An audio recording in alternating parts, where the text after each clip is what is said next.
Hey everyone, welcome back to another episode of Comic Book Weekly. And guys, look who's back in the cast. It's Chris, Dark Avenger C86. Welcome back, Chris. It's been a hot minute. It's been too long. I'm just glad to be back. I'm back a week early. Look at that. 2 surprises. I come back for season 1 and I'm back a week early. That's awesome. And excuse me, I'm like dying here all of a sudden. Mike's all choked up. Are you? Yeah, and of course then we have Brett Fowler joining. What's up, everybody? And our regular Cat Comic Uno as well. Hey guys, what's up? So we got another great show for you. We got some great comic books to talk about. We got a lot of news this week, a little bit more than usual as well. And so hopefully you guys will find this show interesting, and we look forward to your comments, any questions that you might have. And so thank you so much. And I'm going to hand it over to the Cat so we can get started right away. Yeah, we have a lot of longer news pieces to talk about, like a lot of things we got to break down. But first, we're going to get into the media news. And Brent actually watched this trailer, which is why we had to add it. And that is the Invincible trailer. I didn't watch this because I think I've stated this on the show before. I just want to watch the show at this point.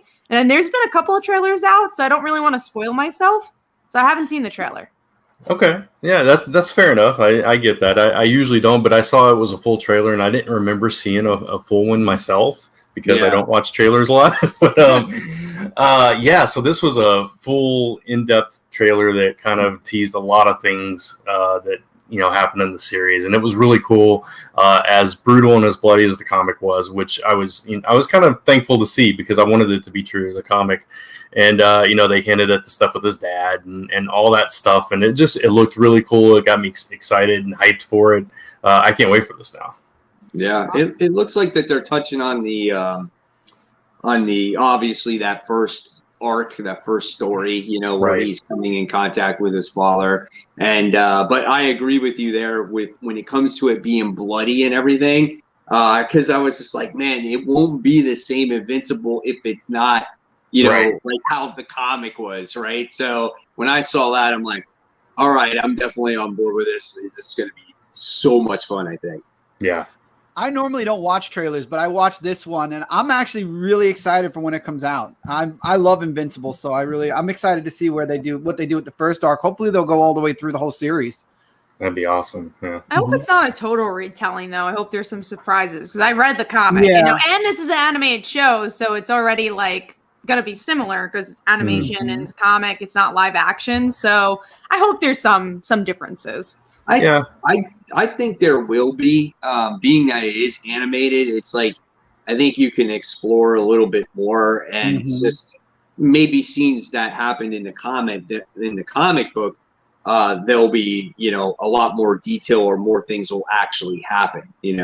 Yeah, and just like Walking Dead, decisions maybe he wasn't crazy about in retrospect. He could change those, and do something a little bit different, which would be cool. Did y'all see the figure line? They already have the father and they have Invincible. No, I didn't see that. I already pre-ordered Invincible. Nice. I already got that. Sweet. I do want to just mention Tevye. I don't think any of us are reading what was even called it was a one shot from a couple of weeks ago. There's a sequel to it. For Generations, I think DC Generations. So they mentioned this linear verse in the Generations. Tevye, no spoilers for this week's books, but also I don't think any of us are reading it. So that's the only reason why I'm mentioning it, because it's not even a spoiler to us. Because I read the Superman Batman Generations. That was the 4-part series of Generations I read. Yeah, I think, I tried that first Generations book. I think some of us did. I don't remember if we all did or not. I did. I don't think Mike had a chance to finish it. Right. Yeah, and it turned me off completely. And I think it was the same with you, Kat, and we just decided not to pick up that second one. So. Yeah, so I don't think we'll have much to say about the linear verse. We also have the question of, have you guys got your Deadpool rookie cards? I've been hearing all about how they're like $100 or something. When I went to the comic book store, we had like a 15-minute conversation about it. So, I don't know if I'm gonna get it, but that's crazy that's happening, and for some reason people want it now. The Marvel cards are like making this comeback, and they're selling at a very high price on like eBay and all these other places. And part of it is too because you got a third party grader that's doing cards, and then also CGC is now doing cards as well. They haven't gotten into I don't think they've gotten into the actual superhero cards yet, but I know they've been doing Pokemon cards. So Pokemon I know is going. Yeah, forget about it. Yeah, but so they're going huge. I think that's why people are jumping on board with these cards to seeing what they could possibly get. But a lot of these cards are not made like you may think you may have a mint card or whatever it is, or a 9.8 card, and it's not going to be because a lot of them are not centered properly. So if you look at them, I think that's what will determine if you got a good card or not. So, but yeah, that's why a lot of people are jumping on board with it. You know, those Deadpool cards came in the X-Force issue 1 back in the day in 1992. So, you know, I guess now all of a sudden people are trying to bring them out of the woodwork. I never got one for some dumb reason. I always got the Shatterstar card. I think I got one somewhere. It's somewhere in my apartment. I don't think I have. I don't think I ever got the Deadpool one. No, I don't. I never cared. I never cared, really. Now they're a big thing. Also, even with the Pokemon cards, McDonald's sold like Happy Meals, and my friends are really, really big Pokemon fans, so they got so many Happy Meals that week. And one of my friends ended up getting the Squirtle, Squirtle and Pikachu hologram, the one that's like the big one. So that's also been a big deal. So it's kind of crazy to see all that. I had to step down from Pokemon. It just got way too insane. That's why I stopped doing pack opening stuff. It's too much. Way too much. It is a lot. We have a question/comment from I never pronounce your name right. I'm so sorry. But Jay says, "Hi guys. Whenever there's a new comic coming out, it's $4.99, and next issue comes out $6.99. The price keeps climbing up. That's so embarrassing." Yeah, you know what? It's difficult. I get that when it's like the bigger books, though. Like I get like not bigger books, but like the thicker books, like those 80-page anthologies or 100-page anthologies. I kind of get why they make it more expensive. But sometimes you'll see like a regular Amazing Spider-Man issue be $4.99. You're like, why? Or obviously like these we've talked about like the Justice League and then the Justice League Dark. Like you don't want that extra story, but you're paying for something extra. I personally like Mike's idea better, where they'll just throw it in as a digital code at the end, and you still only pay $3.99 for a physical. Yeah, that was a great idea. I love that idea too. Yeah, I guess like I said, it's a way for them to coexist together. I mean, you put both in the comic book. And then if you just want to read that additional story, you can read that additional story digitally, you know? Yeah. And agree. You can get both worlds there. You can get your own digital collection that's separate from your physical collection. Yeah. It just goes back to that old thing, though. As long as people are buying it, they're going to price it, you know? And obviously people are buying it or they wouldn't be pricing it that high. So. Right. It's just dumb. Like when you raised your comic book now to $4.99 or whatever it is, and then if you want the variant, it's like $5.99. Where just 2 months ago it was $3.99 and then $4.99 for the variant, and it's just like it just doesn't. It's just not fair. I really don't. I mean, if you want to raise prices, let's do it in a smaller fashion. Like what justifies another whole $1? You know, I agree. I agree as well. So we're going to move into the next media news piece, which is the Mortal Kombat movie trailer. Chris is here. He's got to talk about it first. You didn't see it? I saw it. I'm not a okay. All right. It's okay. I'm not really. I'm not a fan of where they're going with it. I don't know. I don't feel for some reason the trailer didn't do it for me. I don't know. I just didn't feel it. Okay. I feel like they're shafting all the characters for this new character that they're throwing in, or one of the characters they're trying to put in the main focus on. I wasn't feeling it as much. Okay. I'll go ahead, Mike.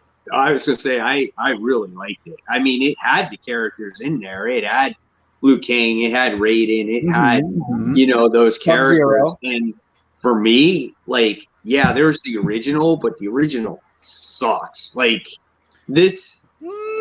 I disagree with that. It does not hold up to if you watch it today, it is not good. It's not. It's not a good movie. I still like the Not first bad. And then you come up with the second one, and that one talk is about the second one. even worse. Yeah, I'll agree with you on the second one. I still love the first one, and I do think it holds up. But that's me. Oh man, I don't know. I don't think it holds up. Seeing this trailer though, it got me really excited for it. Like I watched like those special effects and how they were fighting, and I had a smile on my face the whole time. And the fatalities were awesome, and I don't know, man. I really enjoyed it. I really did. Yeah, I was more the Mortal Kombat fan. I'm the Street Fighter fan.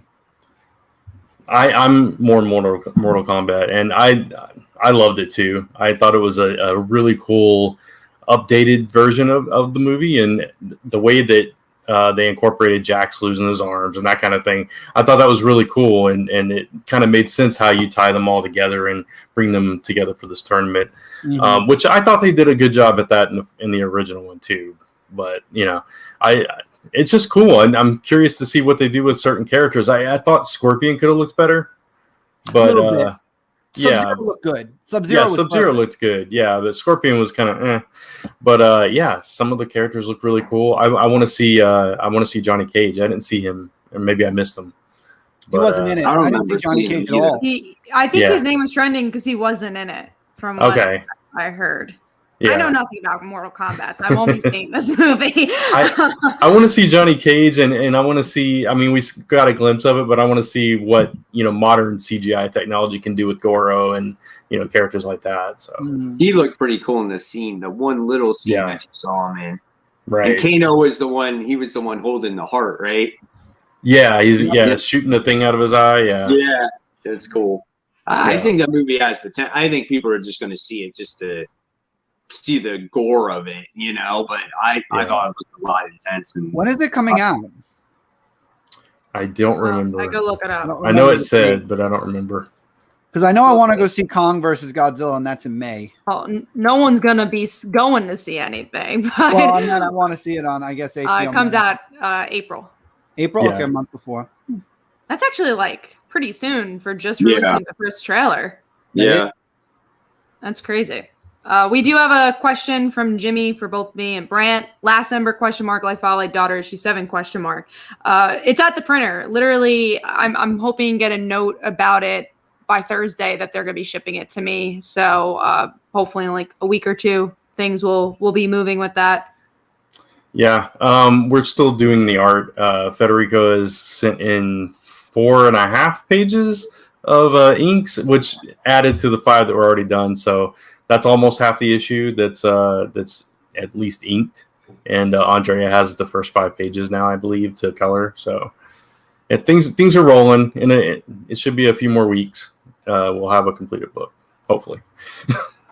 Mike Manhattan asks, did anyone see the trailer for Cruella? No. I did not watch it. There's no surprise there, Brett. Yeah, no. Yeah.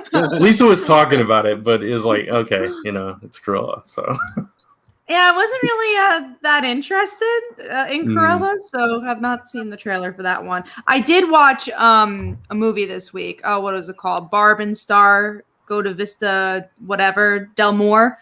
That was okay if you're looking for a comedy movie. But yeah, let's get into our last media news piece, which is super cast for the Flash movie. It is a young and restless actress, Sasha Call, and they are going to be, like I said, in the Flash movie. And I think it's cool that we're getting a Latino actress to play Supergirl. And, we got the blonde Supergirl for so many years. I think it'd be cool to see a different direction. Yeah, I think it's pretty cool too. I don't know much about the actress, but I just think when you have an opportunity, because it's definitely a different, they went with a completely different kind of Flash and all this stuff. So it's basically they're rewriting it from the ground up. So why not take some opportunities to do things a little bit differently? And I'm curious to see, that culture represented as like a Kryptonian. So that'll be kind of cool. So those are all the media news pieces. We're going to go into some comic book news. And first up is one of the newer topics, which is actually from my interview with Brian Michael Bendis, where there's going to be a Justice League Dark crossover, and it'll be playing with the format of the book. So Justice League Dark is the backup story for Justice League. And then also there's already planned spin-offs for Justice League. The Justice League Dark thing I don't have too much of a comment for, because I wasn't even planning on reading that section of the book. So I was like, oh, now do I have to read it? So this makes it a little bit more tougher. And then for the spin-offs, if it's the right character, I'm interested, but I hope it'd be a different writer. Not anything against Bendis, but again, too much on his plate. We've seen what happens, so hopefully they give an opportunity to different writers. Wait, spin-off single characters? I thought it was going to be spin-off teams, mini teams, like Justice League International, like that. He wasn't so specific, but from what I understood, it was characters within the within the series, like Green Arrow or Black Canary and those type of characters. Okay. Yeesh. I don't know. When it comes to Bendis, I did not like his Superman run, and I'm glad it was supposed to be only 25 issues and got stretched because of the coronavirus. Thanks, DC. But I'm going to read his Justice League work. I'm interested in seeing if he could bring me back into Justice League a little bit. Yeah, I'm curious too, especially because it said it leads into a second volume of Naomi, so I want to see how that ties in, if they're tying in the people that are after her, or the world that she's from and that kind of thing. If that's going to cause this big space war or something, that could be interesting. Yeah, it definitely seems like there's some story threads in there that are quite interesting. But then when you read the solicits, there was a lot of other story threads with all the other characters as well. And my problem, I think that the situation that book could have is that instead of them working as a team, they're all going to have their own individual stories, and it's going to branch out too much. And it's you got to follow this person and that person and this person and that person, and nothing's going to, we know how Bendis likes to decompress his story, so it's just it's going to go on forever and nothing happens. That's my biggest fear. Yeah, no, I understand that.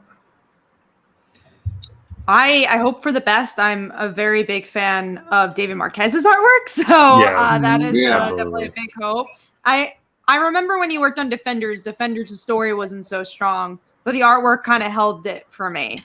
So even if it's just like that, I think I'll be okay. Yeah. I'm curious where to go. Obviously, I'll pick up the first issue, but again, no promises. I'm going to read Justice League Dark. Right. Yeah, because that book is more money, isn't it? Because isn't that one now $5.99 too? Let's look. Justice League issue 59. Let's see how much money it costs. 59, and it's the end of the run before Bendis. It'll probably be $7-8. $4.99. It's $4.99 for a 40-page book, which is actually not horrible. That's not bad. That's because it makes sense because you're getting more pages. Just if it's one story, it makes sense. It's actually a really good price for 40 pages because a normal comic's about 20 pages, 22 pages. So that's double what you're getting. Right. So you're actually getting pretty good bang for your buck on that one. Yeah. Not bad. Cool. We'll see what happens. We also have a couple other questions here. Anyone read Firepower? We all do. I don't know if Chris does, although Chris should, because it's honestly I probably will. Up his alley. Maybe the next story arc. Yeah. Yeah, it's a really good series, Chris. Mm-hmm. I think I literally fell off. I stopped reading right as Firepower came out. That's why I think I read issue 1 actually. I think it was issue 2 where I fell off. You might have read the Free Comic Book Day thing. The trade. That one too. Yeah. Mm-hmm. I remember it now. Yes. It's a really quick read. Extremely quick read because there's a lot of fighting. It's not very dialogue heavy. It's a good book. All right, let's get into some more comic news here. We got Dr. Doom getting married to who we don't know who, and also Johnny Storm kind of exploring his romances. Fantastic Four didn't come out this week. That was last week. But they were exploring that with his romance with his soulmate. And yeah, Dr. Doom, that should be. And I'm glad that he's being part of the series because it's been 30 issues and we really haven't seen him. So I'm very excited for the future of Fantastic Four. I've been enjoying the series. I'm not even sure who it could be. I mean, do you guys have any idea? Like, it hasn't even been catch up on Fantastic Victorious Four. or whatever her name is. No, God, no. I hope That not. would be like the two. That would actually be too obvious. It would be her, you know. But he hasn't been romantically involved with anybody, so that's. I wonder if it's like a power move. So it's somebody in power that he. I don't know. I don't know what route they're going with this. Or it's just a ploy, or it's just something fake, not really going to happen. Maybe it's a Doom bot that marries somebody. Like, who knows? I was more interested in Johnny with Crystal coming back and the scroll, and it's like, oh man, all this is gonna kind of blow up, especially now that him and Sky are finally getting along. So it's like, okay, interesting. Dr. Doom marries himself. He puts a wig on his Doom bot.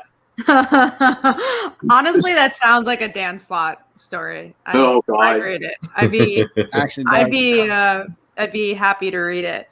We'll see where that one goes, but I'm glad there's some story progression there. Next thing from Marvel is Reptil is getting a miniseries, and in the reason why this is a news story is because in the solicits they're like, he's gonna be a big Marvel character, which honestly they know that. They know there's gonna be a huge story and everyone's gonna love it. When was the last time we've seen him anyway? Oh, man. Honestly, I had to look it up because I didn't really remember him from Avengers Academy. Like, I remembered his look, but I didn't really remember anything about him. I remembered him from from reading one of the Avenger Academies, but I don't remember the character. Was that it? Was Avengers Academy it? He may have popped up. He may have popped up in Age of X-Men, right? Maybe, possibly. Maybe. I don't remember. I don't remember either. It wasn't memorable if he did. So it's just it's so interesting. Like, out of all the Avengers Academy characters, they're like him. Yeah. Next big thing. Next big superhero. Gonna save the world. I mean, I'm gonna read issue 1 to see what this is all about, and I hope I enjoy it. But yeah, he just seems like such a random character. It is kind of weird because like all those characters are coming back in small ways, like mostly in X Factor, like his mentions or some of the characters like Prodigy is over there, but it's like then this is the one that you choose to pull out, and okay. I would think like if you're gonna go the route of like the lesser known, you'd use a Knoll, right? Or someone like that. Maybe they're too known. I don't know. Maybe.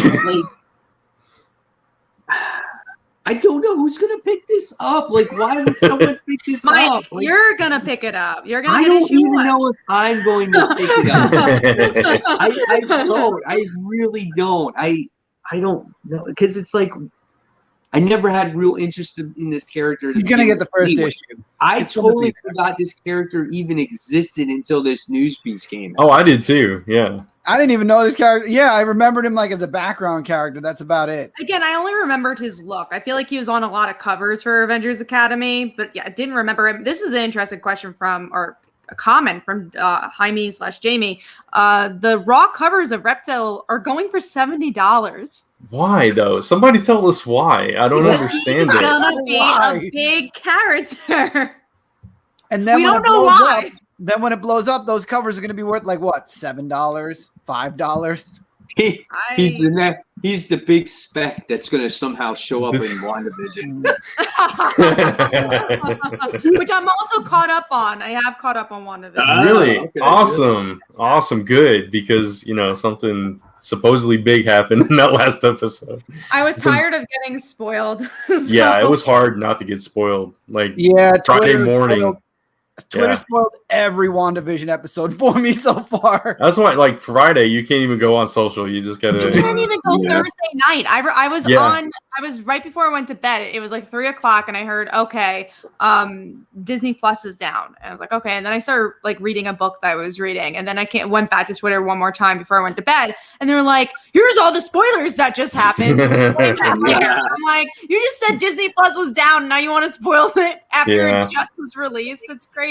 Yeah, it's crazy. This has been the worst for spoilers, though. This is the worst show I've ever seen for spoilers. Even Mandalorian isn't There's so bad. many things in it, though, too. Yeah. Wait for Falcon Winter Soldier. Then you're going to see even more. See, I don't know. I feel like the reason this show is so popular is because it's so accessible to mainstream audiences. Like my brother's watching it. He really hasn't watched many of the Marvel movies. My parents are watching it. It's like, it's a Winter Soldier. I think is going to be so like for Marvel fans. It won't be as big as WandaVision. That's true. I can totally see that.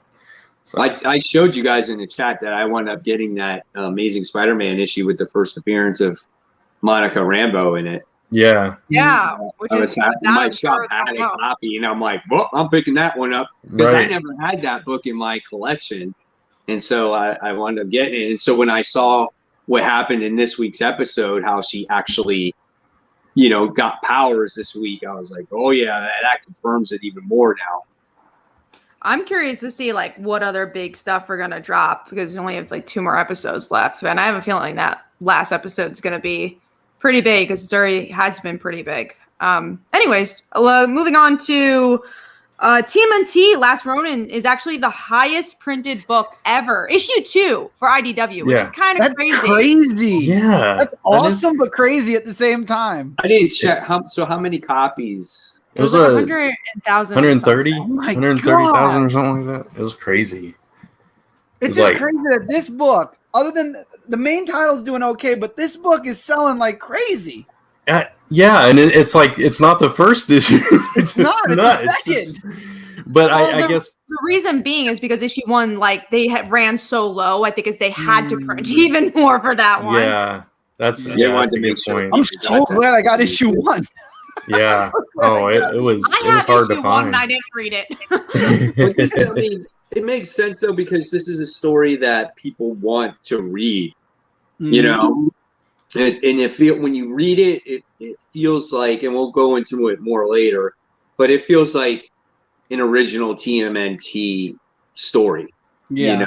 That's why they printed it on an oversized book because that's how the original Teenage Mutant Ninja Turtle books were made. So they made it that way. And it just feels like a story that was written a long time ago. And it was written a long time ago. Right. But it really feels that way. And it's so good. It really, really is. I'm looking forward to when the hardcover comes out. I wonder if they're going to do the same type of treatment with the hardcover, make it an oversized, like the Ultimate Collection. Probably. I would think. Yeah. I wouldn't see why you would make it smaller than the current book. But the current book is already big. I agree. This issue even had the black and white flashback. Yeah. Which was very reminiscent of those original. Yeah. So I'm sure we are going to talk about that specific issue a bit later, but we're going to go into... Before you do that, Kat, I'm sorry. There was a question about this book specifically. Mike Manhattan. Mike? Yeah. Is it connected to the current TMNT series? Not directly or really. It's like its own thing. World. It's supposed to be a dark future that might or might not happen. He's not definitely saying yes or no. Yeah, none of that has happened or been foreshadowed yet. So, whether they go down that route eventually, if this is popular enough, who knows? They probably will. If this is really popular, they might do another mini. But then they couldn't go back. See, it's like one of those things where if this happens, then it happens and you're done, right? Yeah, but I don't think they can because killing off all the turtles and Master Splinter and Casey, yeah. It doesn't seem like a good plan because if you have it really doesn't. It's a nice movie, but I don't think I could see it lasting like ongoing. Yeah, think of this like Days of Future Past. Yeah, definitely. So next up is another indie news, and that is that Spawn is launching some spin-off series. I believe there's names here, so let me see. There's the Spawn universe that's coming out. Has a pretty cool cover. I honestly know jack shit about Spawn, so I don't think I'll be getting this, but that's awesome that they're finally expanding. Right. Well, okay. I did a video on this on my channel, and so it's a Spawn universe to introduce the universe, and it's going to be King Spawn, Gunslinger Spawn. There's the Scorched, which is a team book, and so there's going to be 4 books coming out, one every single week. And the reason why Todd McFarlane did this was because he stressed that for people that are under 28 years old, they never had an opportunity to buy a new Spawn issue #1. So he felt that he wanted to remedy 2 of these things, get people buy Spawn #1 and get them to get introduced to the characters and who they are and whatnot. And he wanted more of it, you know? So, but is 26-year-old Cat going to get a Spawn? Like, are they really going to reach the other Spawn people that they're trying to reach? Spawn has a very unique audience, and that's what I was going to say. Even though this is reaching new people, these #1s, I see the Spawn fans like Mike and myself, we're going to eat it up because I honestly thought it's long overdue that we get like a Spawn universe because they did kind of tease out a bit in the Image universe. I don't know about, maybe new readers will get into the newer characters, but I always feel like there'll always be that want to have the original Spawn but maybe this will help springboard bringing back the original trades again, like reprinting the original trades of Spawn and bringing Spawn back. Knowing Todd McFarlane, the guy is a genius. Whatever he does, he makes works, right? So and he makes money. You got it. Yeah, he makes money. Man knows how to make money. And he's got some top-notch creators working on this as well. He's got Donnie Cates working alongside with him, writing some of this stuff as well. Yeah, I mean, he's got some big-time artists, big-time writers, and he made it a thing that he's going to oversee everything, and he's going to make sure that it's top quality. And I think he's going to do it right, and I think he wants people on board with this whole thing. So I think it's going to be good for longtime readers of the character, and maybe it'll be good for people that haven't read Spawn in a long time that might want to jump back on board again.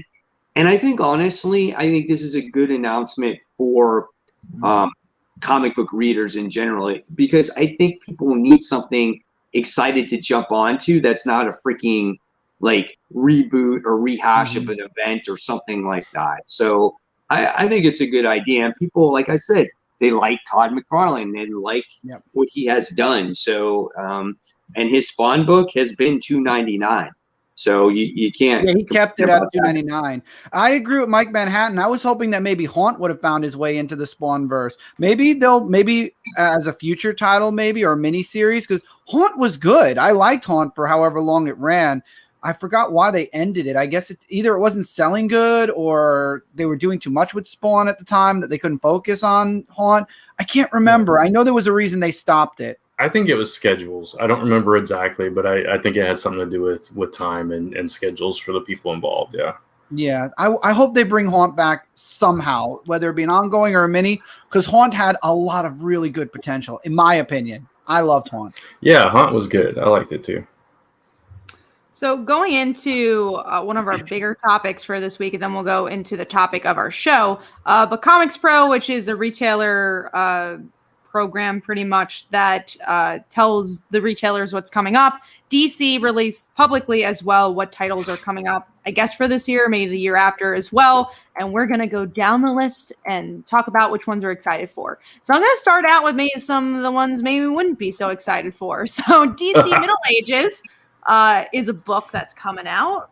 I can't say I'm going to pick this one up, but what does that mean exactly? Middle Ages. It's going to be all of the Justice League, like the Justice Society's ages. You're going to see like a balding Batman, maybe. I have no clue. I actually like that more. I'm guessing it was going to be like the 1600s, but right? You know what? Yeah. Balding Batman sounds better. I took it too literal. Okay, maybe. I mean, I could see Batman in a knight. I think there was an Elseworld tale with Batman as a knight. There was, yeah. Either way, it's like, okay. So that's a thing, sure. So next up, another one maybe we won't care about, maybe we will care about, is DC Vampires. No. God, they're gonna sparkle. It's gonna be great. No, I won't. Haven't we had that before? Like, isn't Batman? We definitely had stories of it, and covers. I don't think I need that. I won't read that. I'm sorry. And then Kat finds out it crosses over with American Vampire. She's like, oh, I gotta get that. Then I'll read it. Yeah. Then I'll read it. I'll be the only one reading it. I'll be the only category that fits the readership for that. Yeah, exactly. So no thoughts on DC vampires? No more speculations. I mean, it's a working title too. It would have fit better back when Twilight was super popular. Yeah, and I'm just so curious because they've tried the monster stuff with DC before. Remember, like James Tynion, he did a whole monster stuff in Detective. I really didn't like it. They always try this, and it never hits home. Yeah. Like, wouldn't you want to do something like this, like in Halloween? Like, wouldn't that make sense to do? They might release it then. We don't know when they're going to actually release it. Maybe it'll be a one shot. Who knows? We don't really know what any of this is about. They keep trying to find their Marvel zombies is what they're trying to do. Yeah. Well, Deceased is doing pretty good. Deceased has been very good. That is true. Deceased. So why try? I guess it's like, okay, that worked. Let's try something different. Which is fine. Yeah. I'm sure Tom Taylor writing DC Vampires. I'd buy that. I love Tom Taylor, but that's not going to bring me into vampires. I'm sorry, no. I'm sure some people will enjoy it. Probably won't be me. Not me. So moving on to the next title here, which is Elseworld. That's all we know about it, though. I'm all for it. I'm all for it because I remember the one shots that Elseworld gave us. So there's a possibility of some really good stuff. But when this whole event happened, didn't a new world get created that they called Elseworld or something like that? Mm-hmm. Yeah. So that's Chris doesn't know about that. So in Death Metal, they created. Tell me, I don't mind. I don't mind spoilers. Believe me, I'm not going to catch up on everything. Just give me spoilers. This is going to be important for like Infinite Frontier. So that's the Prime universe is called Elseworld. So maybe that is related.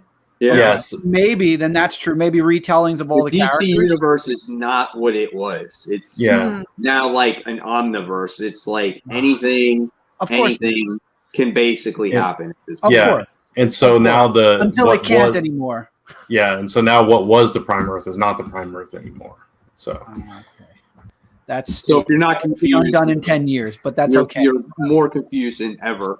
That's why when we were talking about this linear verse thing, there's the linear verse, there's the omniverse. There's just like all these things. It's like, oh my god. DC you get like so hard. They're trying so hard, and I feel bad like I'm bashing them, but in 10 years it's gonna undo itself again. There's another event coming. Yeah, I mean, of course, there's always another event. A year from now. Yeah, they just get all the different like timelines going on simultaneously, and it's hard to keep track of what you're supposed to be keeping track of. It's hard to keep track as like us who review comics and like have to understand comics for a living, and it's just like, how can a regular person just like wrap their head around all of this? I don't know. I will recommend, Chris, you read Death Metal issue 7 if you are doing any catch-ups. That's all you need to read is literally that issue, and you probably need to read the end of it. Okay, I can read that. I have that. I actually have that in my pile from DCBS, so I can read that. Yeah, you'll understand everything we're talking about with that one comic. We only read Death Metal issue 7. Yeah, that's the only issue I read. I'm enjoying Death Metal. I was semi-enjoying Death Metal, so I'll read the last issue to catch up on what the heck DC's doing now. Because why not? That's an easy catch up. It's not bad. All right, moving on to Wonder Woman's 80th anniversary, which I think we all knew that was going to show up. It's a one shot. It's cool that they're celebrating her. That's all I really got to say about that. What was the last one that they had? The Joker? Joker, yeah. No, but maybe it was Green Lantern. They had a Wonder Woman one come out last year also. Oh, okay. So that was they did a digital series with her, Sensational Wonder Woman, which is celebrating her anniversary. But I don't think they've done a one shot yet. They Corona must have really screwed everything up. They did? I have a J. Scott Campbell cover of I thought they did. Yeah. Wonder Woman 80th anniversary. I don't know either. I'm going to find it. I'll be right back.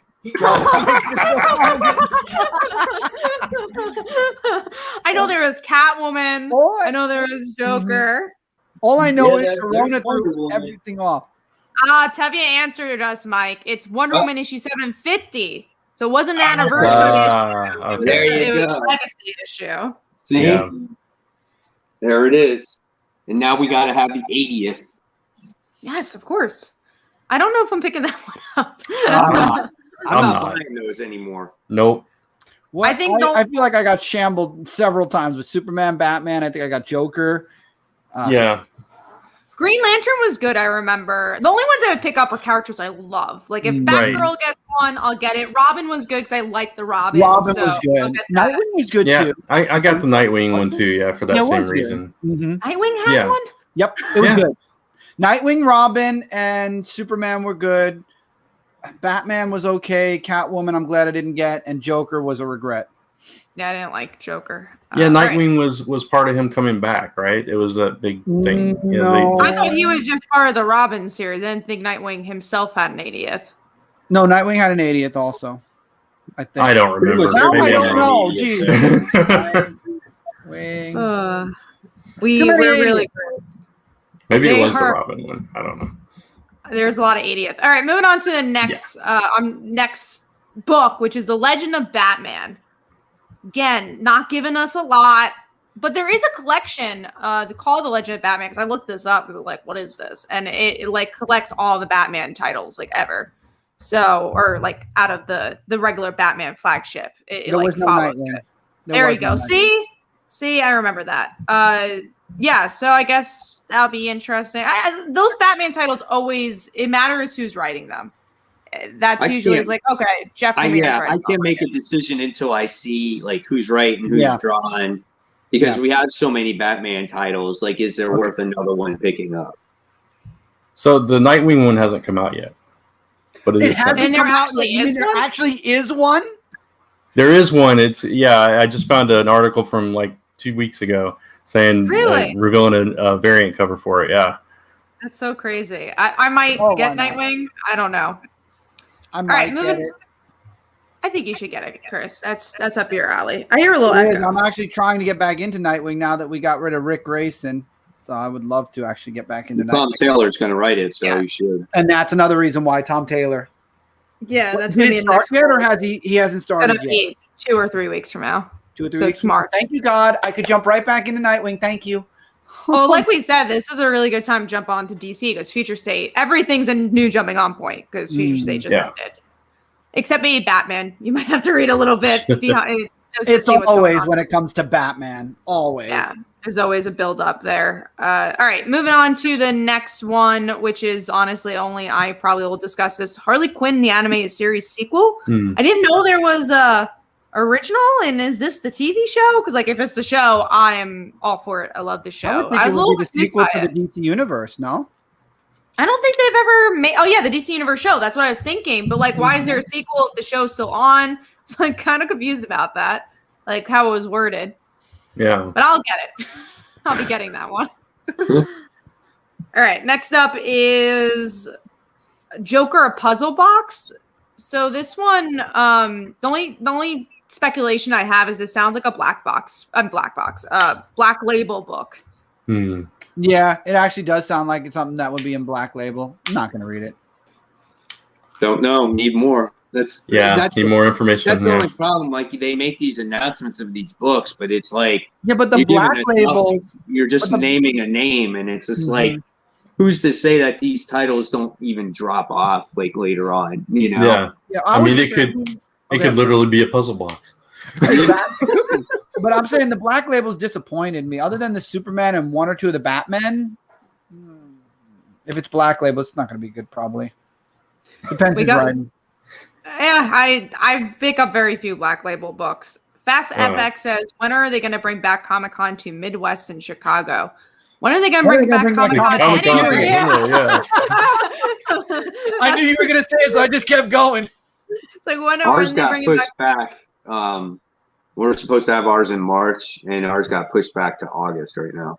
I don't think New York's going to have it for a while because the Javits Center was used as a hospital for COVID patients. I don't think it's happening this year. Maybe the year after, because then people will be vaccinated. Yeah, I think if it is this year, it's going to be a fourth quarter, right? Yeah, for sure. Harleen was good. Harleen was good. To answer whoever said about Harleen. Who said Harleen? Yeah, Harleen was good. Harleen was good. I like that one too. So moving on to Nubia and the Amazons. I didn't love her story from the Immortal Wonder Woman, but maybe I'll give it a shot. Who knows? I like the first part better than the second part. Second part kind of lost me a little bit, but I like the concept of the character that there's this Amazon that was hidden away, and now she's like holds some kind of special key to, and then I like the premise of it. So I don't know. All right. I don't think Mike or Chris read that, so we'll move on to the the three. I think we'll actually have a conversation about. So Robin and Batman. I found this interesting because of the way it's worded. Is not Batman and Robin. Is Robin and Batman. And I'm curious who it's going to be because I don't think it's going to be Damian Wayne and Bruce. I really think it'd be cool if it's Tim and Tim. Wouldn't it be cool to see Tim Drake and Tim Fox? Tim Fox, yeah. That would be interesting. I like that. Yeah. And then everyone would be so confused because he's like, Tim, which one? Oh my God. I'm not on board with like the next Batman. I'm just not. I don't find him really all that great. And that might be just me. I don't want to like him. That's why. I was like, I want to like you, Tim. I could care less about him right now. I think I need more. I don't know. I just don't feel like we need another Batman when I was perfectly happy with a future Batman that we had forever, which was Terry McGinnis. Like, why do we need this Batman? You know what I'm saying? I like him as Batman, and I like the stuff he was going through with his family and that whole aspect of it. But I think he was riddled with a not so great story for that series. Yeah. So it brought it down a little bit for that. Yeah. I think maybe he just needs more or something like that. I don't know. Dick and Damian. Don't remind me. That was a good dynamic duo for a little while. It was good. You never know, maybe that'll also be the one. I'm really curious of why Robin's first and why that's the first name. Yeah, it would make sense if it is like the next Batman because he's the less qualified of the two. So we also have, I guess, question: isn't Tim Drake dead in Future State? Kind of, but it was like a cliffhanger. It was like, oh, maybe he's dead, maybe he's not. Yeah, we don't know. It could be the shocker of the first issue that he's not dead. Yeah, or it could take place at a different time because all those took place at a different time. They all take place in different times. It sounds like why not just throw in another universe out of the 52. We also have Crush and Lobo. Yeah, I'm sold. I'm here. Let's do it. That could be a lot of fun right there. Yeah, absolutely. Yeah, that could be fun. Father-daughter. I like Crush. A weird dynamic as well. So. Yeah. And last but not least, Deathstroke Inc. There's so many possibilities with this one. No, right away. Just no. I've read too much. I've tried Deathstroke way too many times. No.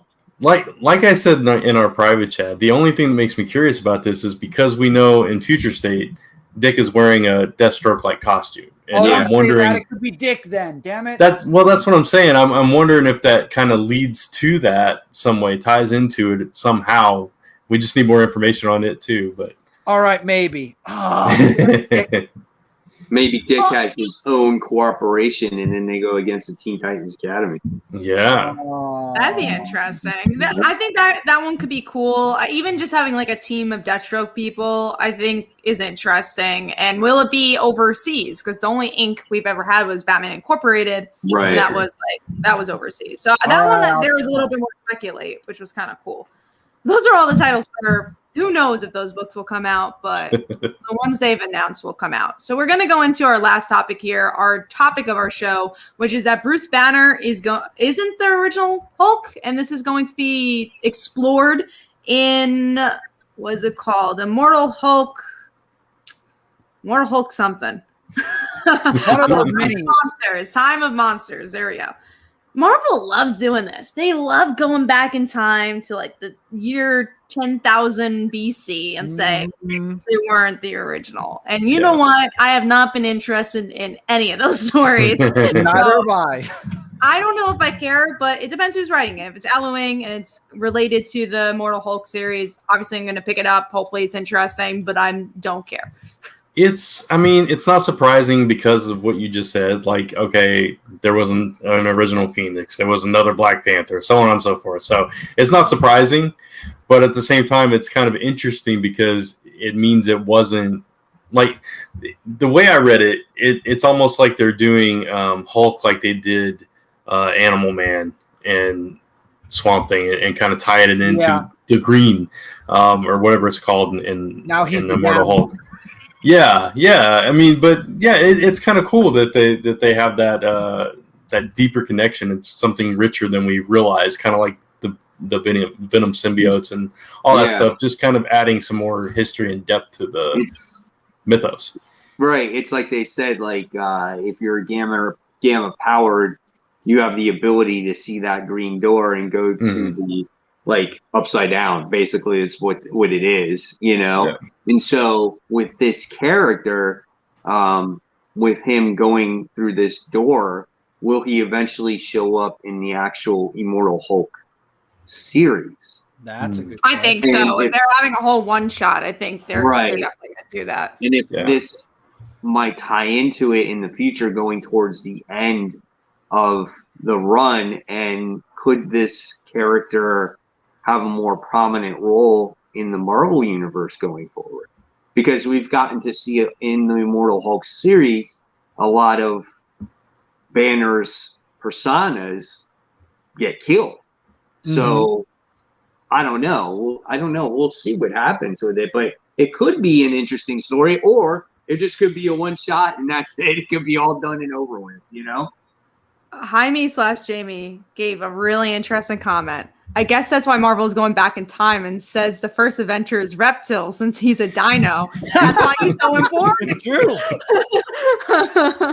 He literally is the first Avenger ever. First Avenger. And Hulk is riding him. I would pee my pants. I'd laugh so hard. But who knows? Who knows what's going on in Marvel right now? But that's all the news pieces we had. So we're gonna jump into Under the Radar, which Chris is gonna take us through. I have officially taken that. Yep. So Under the Radar, the books that we feel are going under the radar this week. I want to start just because mine is more of a question than a statement. Kat, what's going on in Power Rangers in general? Issue 4, I was like, what? When did Draken become a good guy? Is he good? What? Well, that's definitely the question. So in general, right now, the Omega Rangers went to space, and they betrayed the other Power Rangers pretty much because Lord Draken was in prison. And they took him away. I forget why, but they took him away, and now they're like kind of teaming up with him. But obviously, he's not a great guy. So he's like, do we trust him? Do we not trust him? So that's kind of the story right now. And then we went into this issue as like a jail version. Yeah, it was like a jail version of Lord Draken's world. It was my favorite issue, but it's I was just lost. So then, what's going on in Mighty Morphin, real quick? Since that's Mighty Morphin. It actually isn't as much. Mighty Morphin's dealing with the Green Ranger reveal, which we just found out was Matt. So he's the new Green Ranger, and that's kind of the big thing. I knew they were going to put Matt in one day. I knew it. Okay, cool. All right. Yeah, so that's all caught up on Power Rangers. Thank you, and that's my Under the Radar. So let's go now. I'm going to go up. Mike Spider Slayer, what was your Under the Radar book? Mine was Haha issue 2. So it's the story written by the Ice Cream Man, where it's about clowns that have very sad stories. They're supposed to be very happy people, but underneath it all, it's very depressing and sad, right? So with this issue, we wound up getting a story narrated by the daughter whose mom kind of had a psychiatric problem, where she was like Harley Quinn. She would wear makeup wherever she would go. And she was off her medication. She takes her daughter and she goes, everything's going to be fine. We're going to start over again. We're going to go to Funville. That's where I'm going to work or Funville. And it was an amusement park and everything else. And she goes on this long road trip and she's got to try to make money. So she would do prostitution to make this money. And, well, let's just say that the daughter winds up interfering, sees what her mom is doing, and the mom winds up killing one of her clients. And they finally get to this Funville place, and the place is all closed down. It's like out of business. And the cops came and arrest her, and we get to see, after this whole story that she tells, is she kind of takes place in her, takes her mother place, and she kind of just does these like strip shows or whatever it was, but she was just the one that was telling this very sad story of her mother or what she went through. These stories are very sad, but the way they're told, they're so good, man. The first one was really good, but I think I actually like this one as well. So yeah, I think if you're looking for maybe a depressing read, I don't know, this is kind of good. When I go to the comic book store, I'm like, hey, I really want to be depressed today. I'm having a shitty life. Let me read something shitty with it. Yeah, give me that. But it's good story though. It's really good storytelling. It's just about how clowns are supposed to be happy, but yet there's many times where you don't know what's going underneath that fake exterior. Gotcha. Now, Brant, you're under the radar. I have questions about because I actually want to read that book after this show. Yeah. So mine is G.I. Joe Castle Fall, which I thought was supposed to come out last week. I don't know what happened there, but anyway, this is kind of wrapping up what's been going on in the IDW timeline of G.I. Joe. So the 10 issues of that series, and this kind of culminates. And so this issue brought everything to a head to where a master plan was kind of executed by accident to take down Cobra. So they were trying to rescue an asset they had, and ended up it was Major Blood in the transport instead. And he had this whole plan to take down Cobra, but Cobra thought it was to take down G.I. Joe, so they executed it. And it ended up they basically executed a global attack on themselves, basically. And so G.I. Joe kind of swooped in and joined the charge and kind of took power back in Chicago at the very least, and sent them on the run. So things hit a turning point. It was a really good series. You had some nice character moments with Scarlet and Lady J, and one of the new guys, Tiger, who had kind of come into his own, and he had a fight with Baroness and was kind of holding his own against her, which was kind of cool to see. And so, yeah, it was a nice little wrap up to this to send it on to wherever they go with it next. Really do. By the way, did you know, speaking of Baroness, they're making new Funkos. They're doing another line. Baroness is actually head of that line. Oh, no, I didn't know that. Brant. Yeah, they're Baroness. They're doing another Snake Eyes. They're doing another Storm Shadow. Is it me or is it Chris? It's Chris. Yeah, I think Chris. Okay. Yeah, we're a little delayed. Yeah. Oh, okay. Well, Kat, give yours, and I'm going to leave and come back because apparently something's going on. Okay. Mine was Spider-Woman issue 9, and at first I was like, oh man, I'm so tired of these clones. I'm like kind of done with this. And then they give us this not heartwarming, but they give us the story of the daughter. And then the mom cracks her neck and she dies. And I was like, what? And Carla does it again. And the cliffhangers were amazing for this book. And I'm very much on board. Yeah. Is that you're a lot I think so. Yeah, because I didn't hear anything you said really to me, Chris. And there goes Mike. Every time one of us comes, Mike everybody. Going to Spider-Woman, I felt the same way with this issue. It was like, oh god, I'm so sick of these mother clones.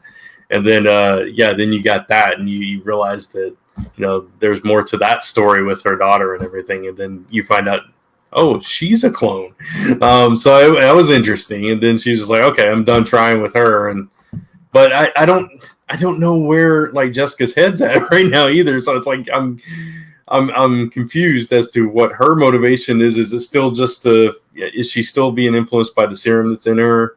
Because she's still acting a little off, right? So yeah, that's definitely been my biggest issue of this whole arc, is just like, oh, all about her son, and she's just like, we haven't even seen the whole consequences of that. And I guess it's still the venom that's in her, whatever. So not as interested in that, but the little moments of this book has been really good.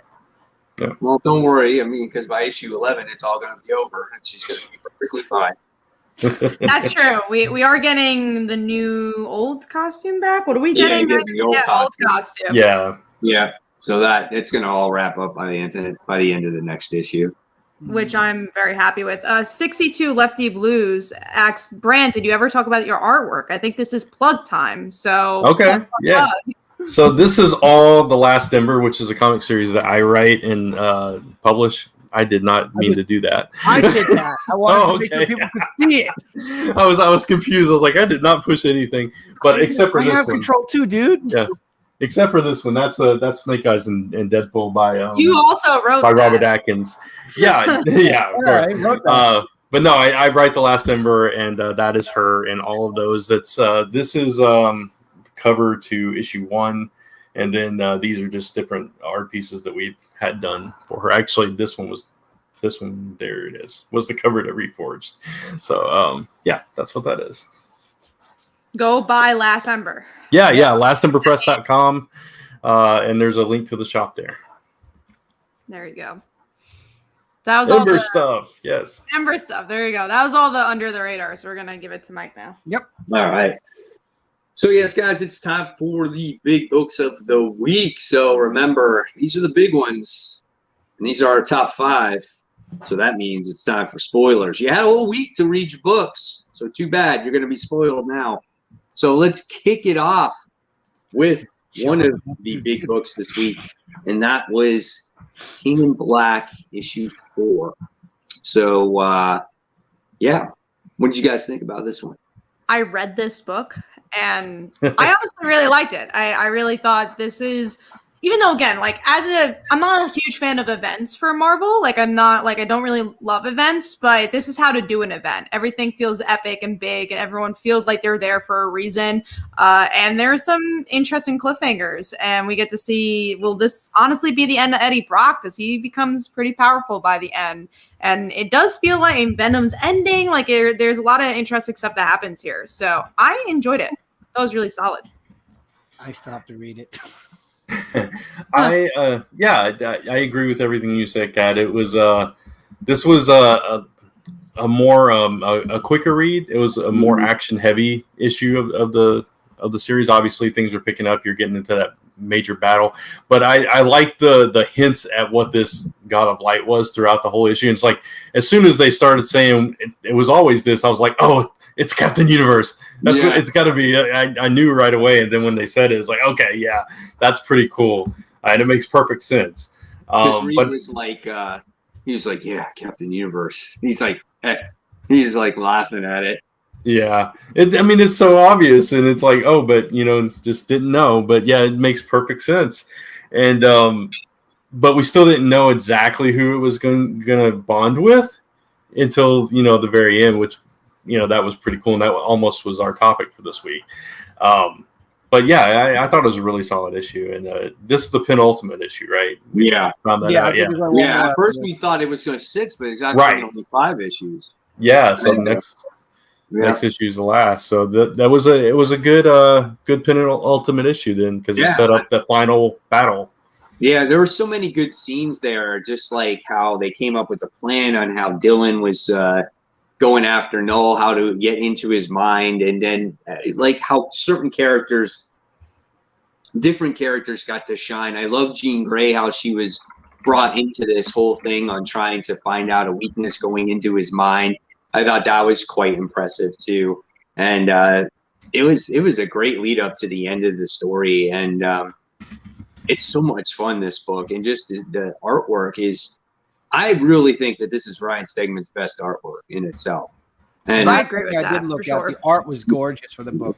And Kat made a good point. Like, this is an event that feels like an event. Like, it feels like something is at stake, like something matters. And if you don't solve this, the whole world is going to end. And you feel that danger from Null. You feel like he is a threat, so it's been good. And even though some of the tie-ins have been crappy, a lot of the tie-ins have actually made sense, and it makes it feel like an overall Marvel event. You know what I'm saying? I'm not saying go out there and read all those tie-ins, but some of them are actually pretty good, except for Namor. Don't definitely never buy Namor. Worst. Never trust Namor, kill Namor. That's really the answer for that one. Whenever Namor gets beheaded, you know. I do. I really do love that. I can't stand him. But I think the one that kind of comes close for me was War of the Realms, and that one. The reason I like that book was for the same reasons I think King of Black is successful, is that both had to do with an individual title, and they're like, oh, we need this title and make it bigger. Like War of the Realms, that was building in Thor for years, and same thing for Venom. This has been building up in Venom for years. I think Marvel's done a good job with that, and compared to Empire, which felt so random, it's just like here it is. So tell me, like Heroes Reborn, like Heroes Reborn's coming out, and it's just like, why do we really need Heroes Reborn? Like, there's no reason for it. Like, why can't you just tell your stories going forward? Wasn't King in Black enough? Now we have all this. So why does that take over so much of Marvel? Like, those are events I really don't like, and the reason why I don't like events are things like that. We do have a question from Tevia. Do you believe Dylan Brock will be the new Venom? I feel like he's too much of a kid to he's young though. Yeah, I don't see that happening. I think it's possible though that he could be his own. Yes, I agree with that. Yeah. Oh, yeah. I think we'll see that before anything. The next issue, and I know Venom issue 200 got a little delayed, so it's gonna be a little while. But I'll definitely read the last chapter of that as well. I wonder if it got delayed because of the event. Maybe there's more they want to. I know it. I think it did because issue 5 also got a little pushed back. Yeah. Or issue 6, I'm sorry. Issue 5? What issue was the last one? Issue 5. Five? Okay. Which pushes 200 back as well. So, all right. So let's go on. Let's talk about Future State, the next Batman, issue 4. I just wasn't a fan of this book. I'm not a fan of this story. I just found it just very, very boring. I did not care about Batman here bringing these people to justice. It was just a very forgettable story for me. Can I just ask, I'm sorry, just in general, what Future State books are worth reading at this point? Well, the next Batman was really good. That I heard was good. No, Dark Detective. Dark Detective. Oh, sorry. Yeah. I get confused. Dark Detective. Okay. I would also say for all of us, we've agreed that Wonder Woman, the Yara Not Flor Immortal. book, The Yara Flor book is really good. I personally liked Aquaman. I thought that was pretty good. Nightwing, I like Nightwing was good. Justice League's really good. Justice League, I want to catch up with that. Other than that, I read the Superman ones, and I was like, I like Teen Titans, but I think I'm alone in that. No, I didn't like Teen Titans. So I can't tell you if you're alone. I can't tell you yet. I'm not sure I got to read that. And Mike and I liked Catwoman. Yeah. And I didn't like Catwoman. Yeah. So. Other than that, it's over, right? I mean, when we get into March, it's supposed to be over. We get back to the all over. Yeah, they're all over. There's some books though that will tie in. Like you have the Dark Detective stuff, and even next Batman is going to tie into future books. Right. I would say Teen Titans will tie into a future book. Shazam might. Okay. Other than that, are there other titles that are going to tie in? Wonder Woman, I guess the Yara Flor book. Yeah. Well, you got the future. Yeah, you got the Future State Gotham book. Right. That's Future State staying around. The first story arc is going to be about Jason Todd. Brandon Day brings up Robin Eternal. Robin Eternal was also very good. That's another book I heard good things about. So okay. Yeah. As far as next Batman goes, I agree. I wasn't crazy about this story, and the only part I liked was the family stuff with Jace or Tim, whatever you want to call him. Why does he have to have two names? What about Flash? I don't understand. They never. Flash, you do not want to buy. Don't read Flash. Don't read Flash. They never explain that. I don't know why he's going by Jace now. I think it's just because he didn't want to be related to his family anymore. I think he just changed his name. I think.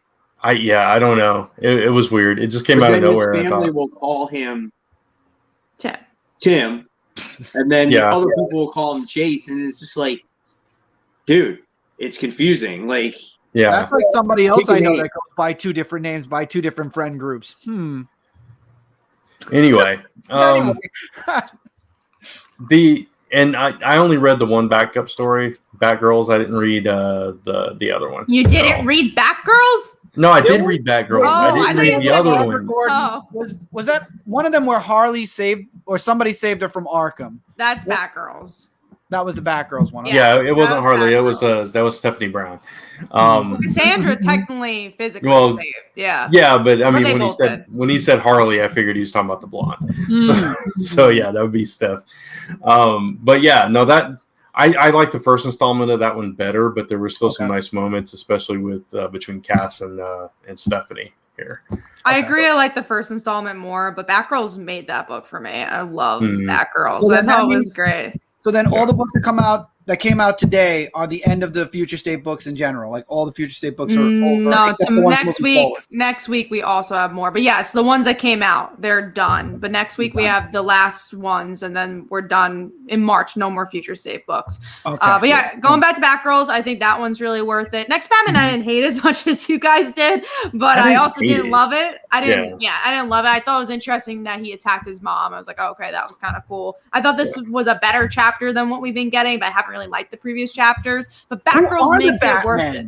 Who are the Batman right now? So Bruce Wayne still is a Batman. Yeah, but everybody thinks he's dead. Right. So he's Batman in hiding, basically. The other one, that's Jace or Tim. That's Luke Fox's brother. Okay, his estranged brother. Okay, so that's the other one.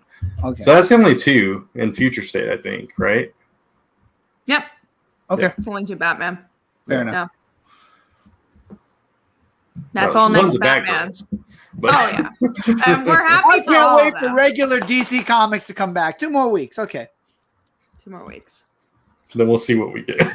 And we'll see what we do and don't get. We don't know. All right. So, any more about next Batman? Are we good there? We're good. All right. So drag that out a bit. The next book is Teenage Mutant Ninja Turtles, the next Ronin. So this part was better than the first part because it was so good. It was just really an emotional roller coaster, right? Just everything about it. I don't want to talk too long about it, but really emotional roller coaster when it came to Mikey dealing with his, obviously, talking to his brothers as he did, finding out about Casey, how Casey is no longer there, but Casey has a daughter, which I think Kat would have loved in this. I would have liked it, but I definitely won't. I won't read TMNT. I have the first issue. That was really good. The flashbacks of what Mikey was doing, when he first lost his brothers and how he tried almost to commit suicide, basically, but he wouldn't die. Just everything about the book was amazing, and the fall of Raphael. So you got to see the first turtle fall as well. Yeah, and this was all in Casey's and April's engagement dinner when everything started. So just a really emotional book. And I said this when I was talking about it in my review, that if you charge $8.99 for a book, this is the way I want the book. Yes. It's like a trade paperback. It's got a beautiful cover on it as well. And it's just a top quality book inside. Like I said, you want to charge that much? That's the product that you got to put on the table. And it's a perfect story. Yeah. Artwork was brilliant. Story, I loved it. First issue, I think the big thing with the first issue was which turtle survived. And I think the reveal that it was Michelangelo I thought I was between Leo or Raph. Or a twist and it was Donnie. I never thought Michelangelo until I did think it was going to be Mikey, actually. I think you did? Okay. The same thing. Yeah. Maybe it's because I was out of the books for so long that when I read it, I was like, it can't be. But then everybody started spoiling it on Instagram. I'm so glad that I read it right before I started seeing spoilers pop up on Instagram and people questioning if that was actually like canon or not on Instagram. But this book is so good. But it's like, I have to agree, it can't be an ongoing because too much of a really good story. And again, everyone's dead except for Mikey and April and Casey's daughter now. But it's good. And Kevin Eastman's art for the flashback, it was just icing on the cake. Yeah, it was. Yeah, you guys pretty much said it all, but it was so good. And then, just the little things where, he's sitting there with his brothers and they're not, and then April comes in and he's got to snap back to reality. And and kind of deal with all that. And he's just constantly, every time he's pulled out of his imaginary conversations, you can just see all over him how painful just every day is. And it's just seeing Mikey, the fun-loving, the jokester of the group, having to deal with that level of dark, sad feelings all the time. And then it was also and then it was also interesting to see that his mutation is evolved, and he's getting like stronger and bigger, and he's got a healing factor. It's like, what okay, this is interesting. But now he's on this quest to take out the last Oroku, and oh man, it was just so good. Now that's what would make me go, if the turtles didn't all die, I'd love to know what the other three would have got, like mutated, like how they would have mutated, what they would have gotten. Yeah. We do have a question from Fast FX. Are they going to put the Shredder in TMNT book? I guess also the question is like, what do you think that would look like? Orokusaki's in the main book right now. He stepped down as Shredder and is leading the Foot Clan in a more peaceful way after Splinter's death in the main book. As far as this book, maybe he's like, this guy's a great grandson. It's the great grandson. He might become Shredder. Yeah. He might become the last Oroku who becomes Shredder. You know what I mean? Because in the issue we saw, what's her name? Karai. Yeah. So what is she? Is she in this world? Was she the Shredder's daughter in this? In the daughter. Okay, in this series, the Shredder's daughter. Okay, so because I know she's had different roles in. I think in the main book, she is a descendant because Shredder was from back in the Ronin. I heard she was a girlfriend or a wife or something like that. I think she's bloodline. Now I have to go back because I know that they mentioned it when she first brought him back, and I don't remember. I truly don't remember. But originally she was supposed to be the daughter. Now, because he comes from olden times, I think she's like a great granddaughter or something. I don't remember now in the main book. Yeah, I don't either. Somebody said granddaughter, so it could be granddaughter. It could be. It could be. Either way, she's somehow related to Shredder. Yeah, they're blood related. We know that much. Yeah. All right, so we'll move on. That's a great book, and it's going to continue to be good. And I'm happy that they released this story, and this is something that I think people will read for years. I think that's that potential. It's that. All right, so let's move on now to our number 5. So I'll start off with Chris.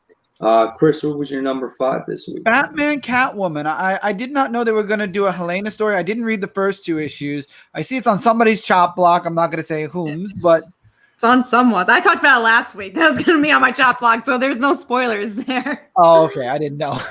I thought it was interesting. I want to go back and read the first 2 issues, but I like the artwork in the book.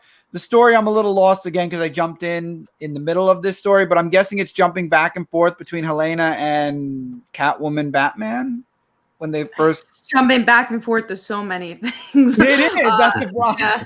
The Joker is dead, but he's not dead. It's like Catwoman fighting the Joker. And okay. But that's the reason I'm dropping it, because I'm just like, it's too much. I was honestly just waiting for Helena's girlfriend. She never showed up. So now I'm just done with the book.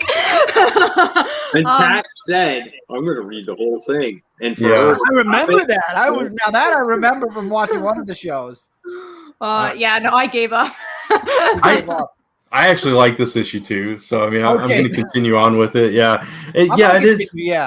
Yeah, it is a little hard to follow just because it does jump between, time periods. So it's like it's showing how they got to that point, I guess, how, this whole thing with Joker and Selena. It's so convoluted, though. There's so much going on. And it's like, what story am I reading? It was just so much. Well, I mean, all of it's basically about Joker being killed and who did it. It's a who done it, right? And why. And now, it's obvious that. Didn't Catwoman do it?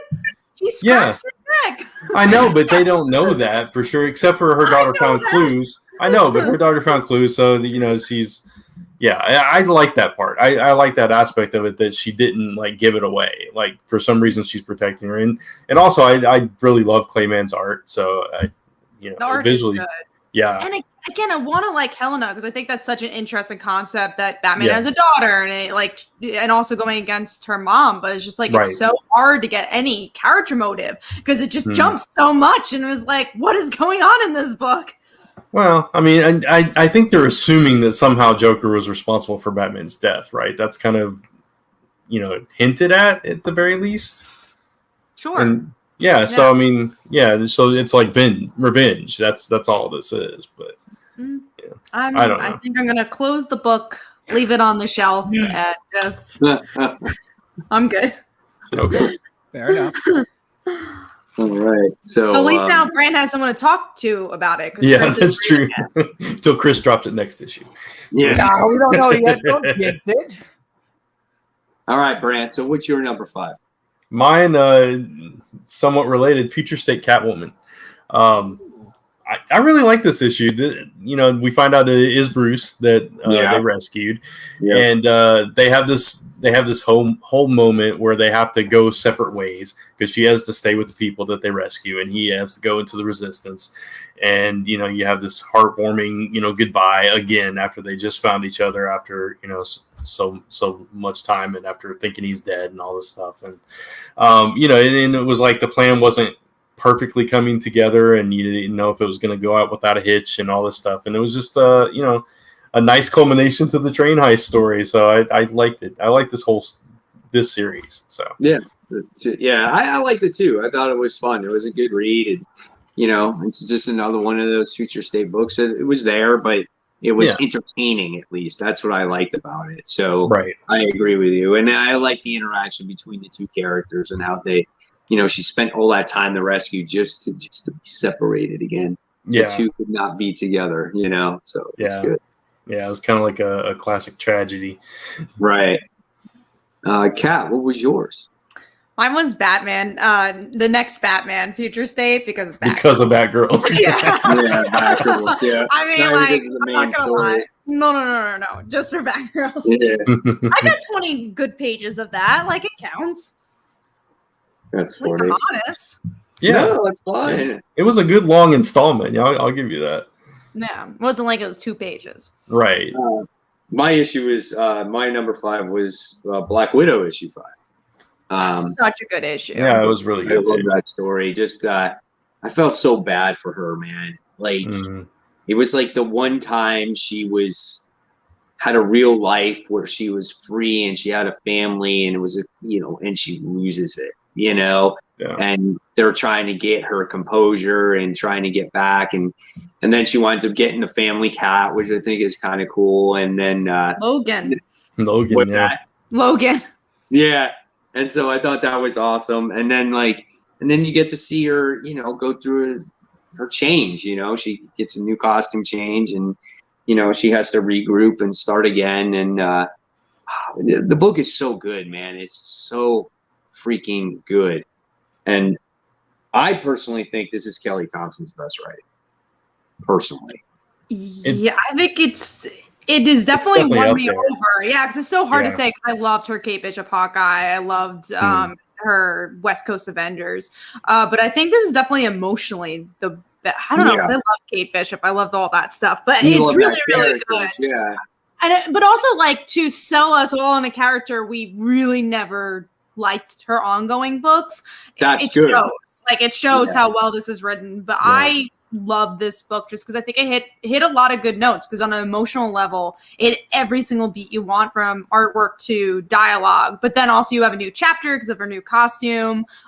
You also have a twist, which is that her family's not actually dead. So there is a lot of great stuff in this book, and I'm absolutely loving it. Yeah, this was the best Black Widow I think I've ever read, and it was it was phenomenal from start to finish, and I love that it made sense for her to change a costume and to go into this next chapter of her life. It was the perfect time to say, hey, I need to put this behind me and move forward. And I love her costume. Her costume is so cool. I love it. Yeah, it looks really cool. But like you said, all these emotional beats, the twist with them still being alive. What does that mean in the future? The moments with both between her and Winter Soldier, that whole conversation of, I'm going to blame you for this, even though it's my fault. It was just that whole conversation was just brilliant. It was like, oh man, that's just, they were pulling at your heartstrings this whole issue, just in multiple ways. And that's what makes the book so good, is those special moments that take place in there. Yeah. And Chris, we recommend this book to the fullest. And next issue is jumping on point. I could not tell. You gotta read this one. You gotta read this one. Is it ongoing or is it going to end the moment I catch up? No, I really think it's going to continue to be really good. Okay. Yeah. Because I don't want to catch up. Because this is the 5th issue, right? You got to read it from the beginning. Yeah. I would wait for a trade or something first, though. Yeah. Wait for the first trade. Yeah, I might wait for the first trade. When is they're in the 5th issue? Yeah, this was the end of an arc, though, so they'll collect these 5. Okay, let me actually look. Maybe Amazon has. You'd be surprised; they might already have it. But and they're skipping a month, so you'll have a little time to catch up. This is one beautiful. We talk about all the time, and this one's always so good.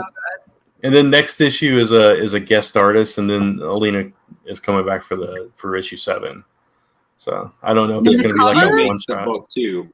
The artwork is what volume is it? It's who knows. Just put in 2021. It's Kelly Thompson and Alina Casagrande. Okay, Kelly Thompson. That's all I need.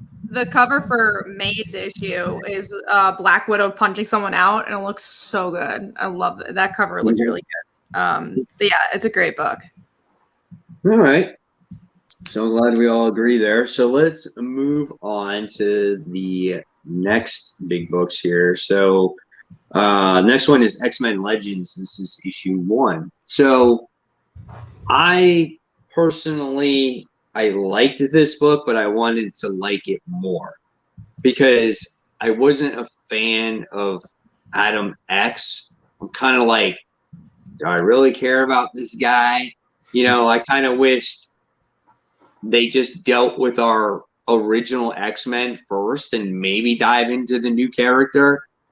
So that's where I just was kind of like, it's not that great in that aspect of it. But then I liked seeing the Starjammers. I loved seeing the artwork. It was just nostalgia X-Men for me. So I think it had its pros and it had its cons. I did not get time to read this. So I'll let Chris talk about it. But Adam X was actually in the X-Men books back then. Yes. Yeah. There was like speculation at the time that he was a Summers brother and then ended up not being or whatever, if I remember correctly.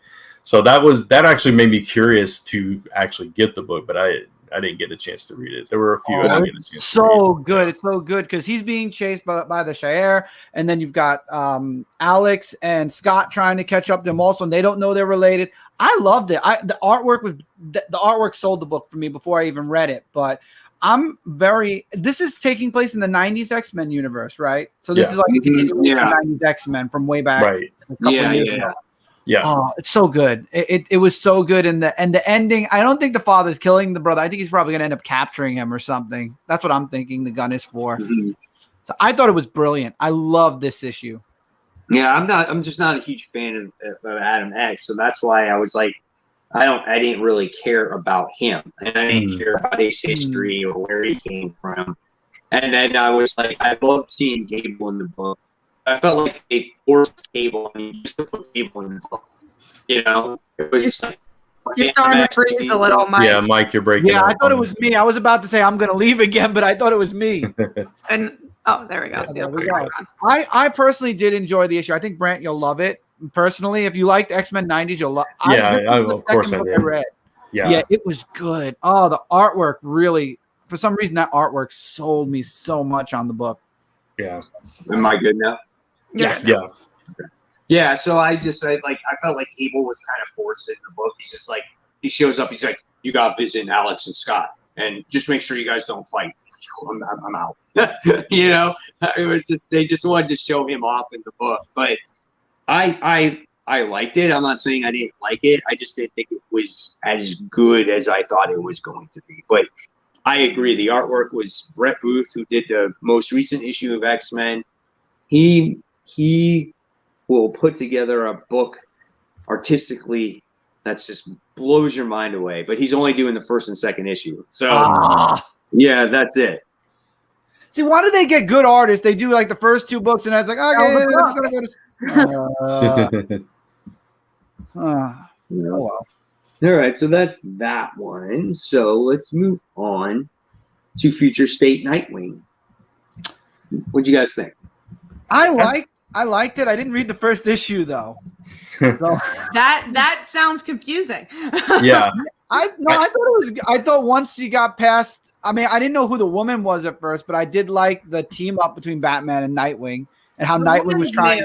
She wasn't in the The first. Peacekeeper. Oh, she's new. Okay, good. I didn't know if she showed up in the first issue. Was she Peacekeeper 6? Is that her? 6, yeah. 6. I will say I was not invested in her, but I was invested in everything else. Yeah. Exactly. I was invested in everything else in the book. I liked it. I like how Nightwing's trying to keep the family away. Like he's trying to take it sounded like, at least to me, he was trying to take on most of the issues himself. Yeah. And still ended up a dynamic duo fight. And I like the artwork in the book. I like the ending where it kind of tricked her into saying everything. He had all those like invisible cameras recording the whole back and forth. I didn't go into the backup stories though. So if anybody's waiting for me to talk backup stories, they had backup there stories. wasn't anything. Yeah, I don't think there were any. Okay, good, because I literally only read main stories for all my Future State. Yeah, books. for most of them, besides Batgirls, that is worth it. This is just pure fun. It's exactly what all the Future State books should have been. It should have been character driven. It should have just been fun interactions. It is the best I've seen of Tim Fox, honestly, because I thought it was great. With other people. Yeah. Perfect ending. It was a perfect ending. It was at the end, so that's the last issue. What did you think of Oracle's costume, Kat? It was okay. It made Tevye happy. She wasn't paralyzed, and she was Oracle. That I liked, but her costume itself was okay. Yeah, it was just okay, but I liked that. It was like a Batgirl light costume, but she's the Oracle. I thought that was kind of cool. It's kind of weird. Yeah, I mean, Nightwing was being very Batman-like in this. Yeah, and that's what that reminded. It was like, this is what Batman would do. He would try to handle things all on himself. Yeah, but I like that the new Batman is the one that actually called in the cavalry. So that was cavalry. I get those two. I get those two mixed up all the time. But anyway, it was fun. I enjoyed it as well. All right, cool. All right, so we're going to move on now to our number 4. And Kat, what was your number 4? Mine was King in Black. We already talked about it. Brant? Mine was also King in Black. Oh, good. Chris? We literally just talked about it now.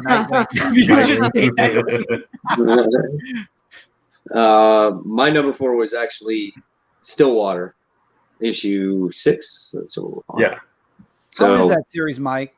In general, I didn't read any of it yet. Phenomenal. It's definitely worth reading. It's a little slow though. Like there's parts that's just like this issue in particular is very like put the pieces together, which I liked, but it wasn't like as exciting as some of the previous issues. Yeah, it's like this issue was a necessary component to the story, but like you said, it took the focus away from the main characters to tell you to fill in some of the blanks, basically. So it was a little bit slower. It was a little bit like a character development of a particular character that's in the book on where he came from and how he wind up recruiting, I guess, like the enforcers of the of this whole group. So you wind up seeing him go back in time, what he had to do a job for the town and things like that. And then it wound up getting back to the current story. That's kind of like what happened there. And we got to see that judge. He was like all burnt up and everything. Yeah. And he's like still talking. He's like, hey, things are not happening here, right? He's like all trying to talk and everything. But I liked it. I thought it was kind of cool. For Chris, the whole book's about this town that can't die.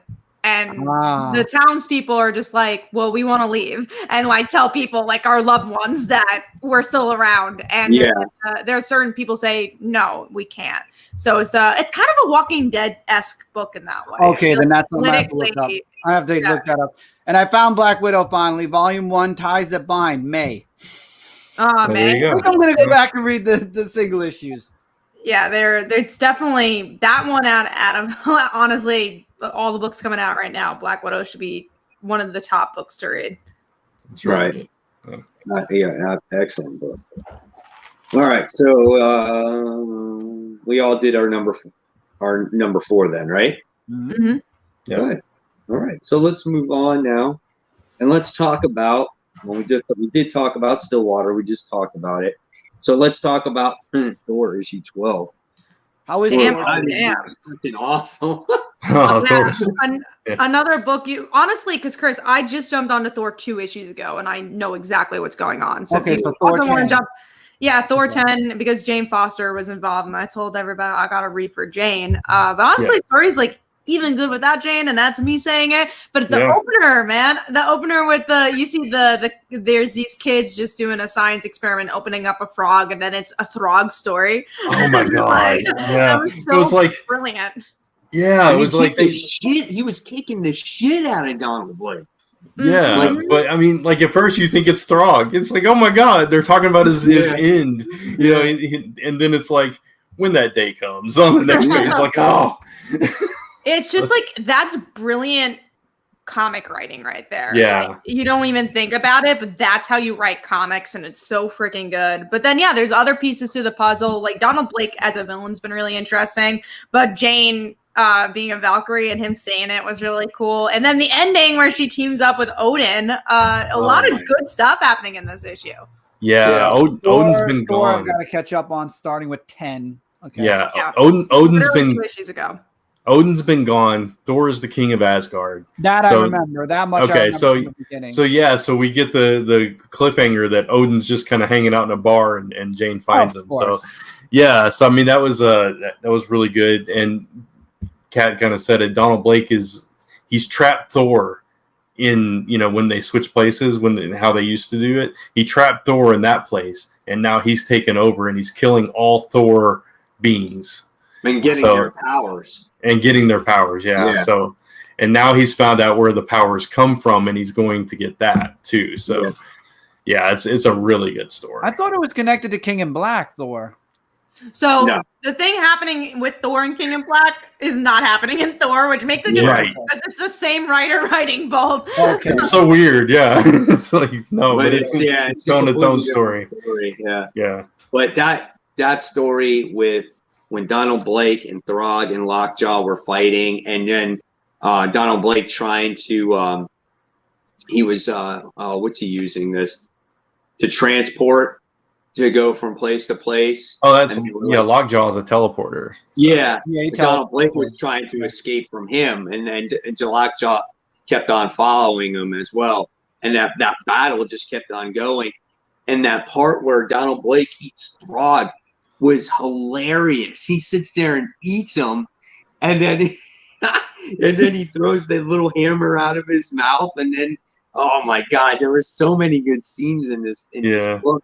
Like the fighting wise, so good.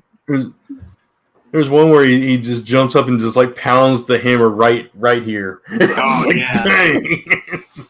I gotta read this. Okay, I gotta read so this. good. But Donald Blake was so strong at that. Towards the end there, he's chopping down the world tree, and so things got really serious there at the end. All right. Says, I can't wait to go to the comic book store. All these comics. I think I'm gonna read Cable first. Interesting. That's an interesting first read. Yeah.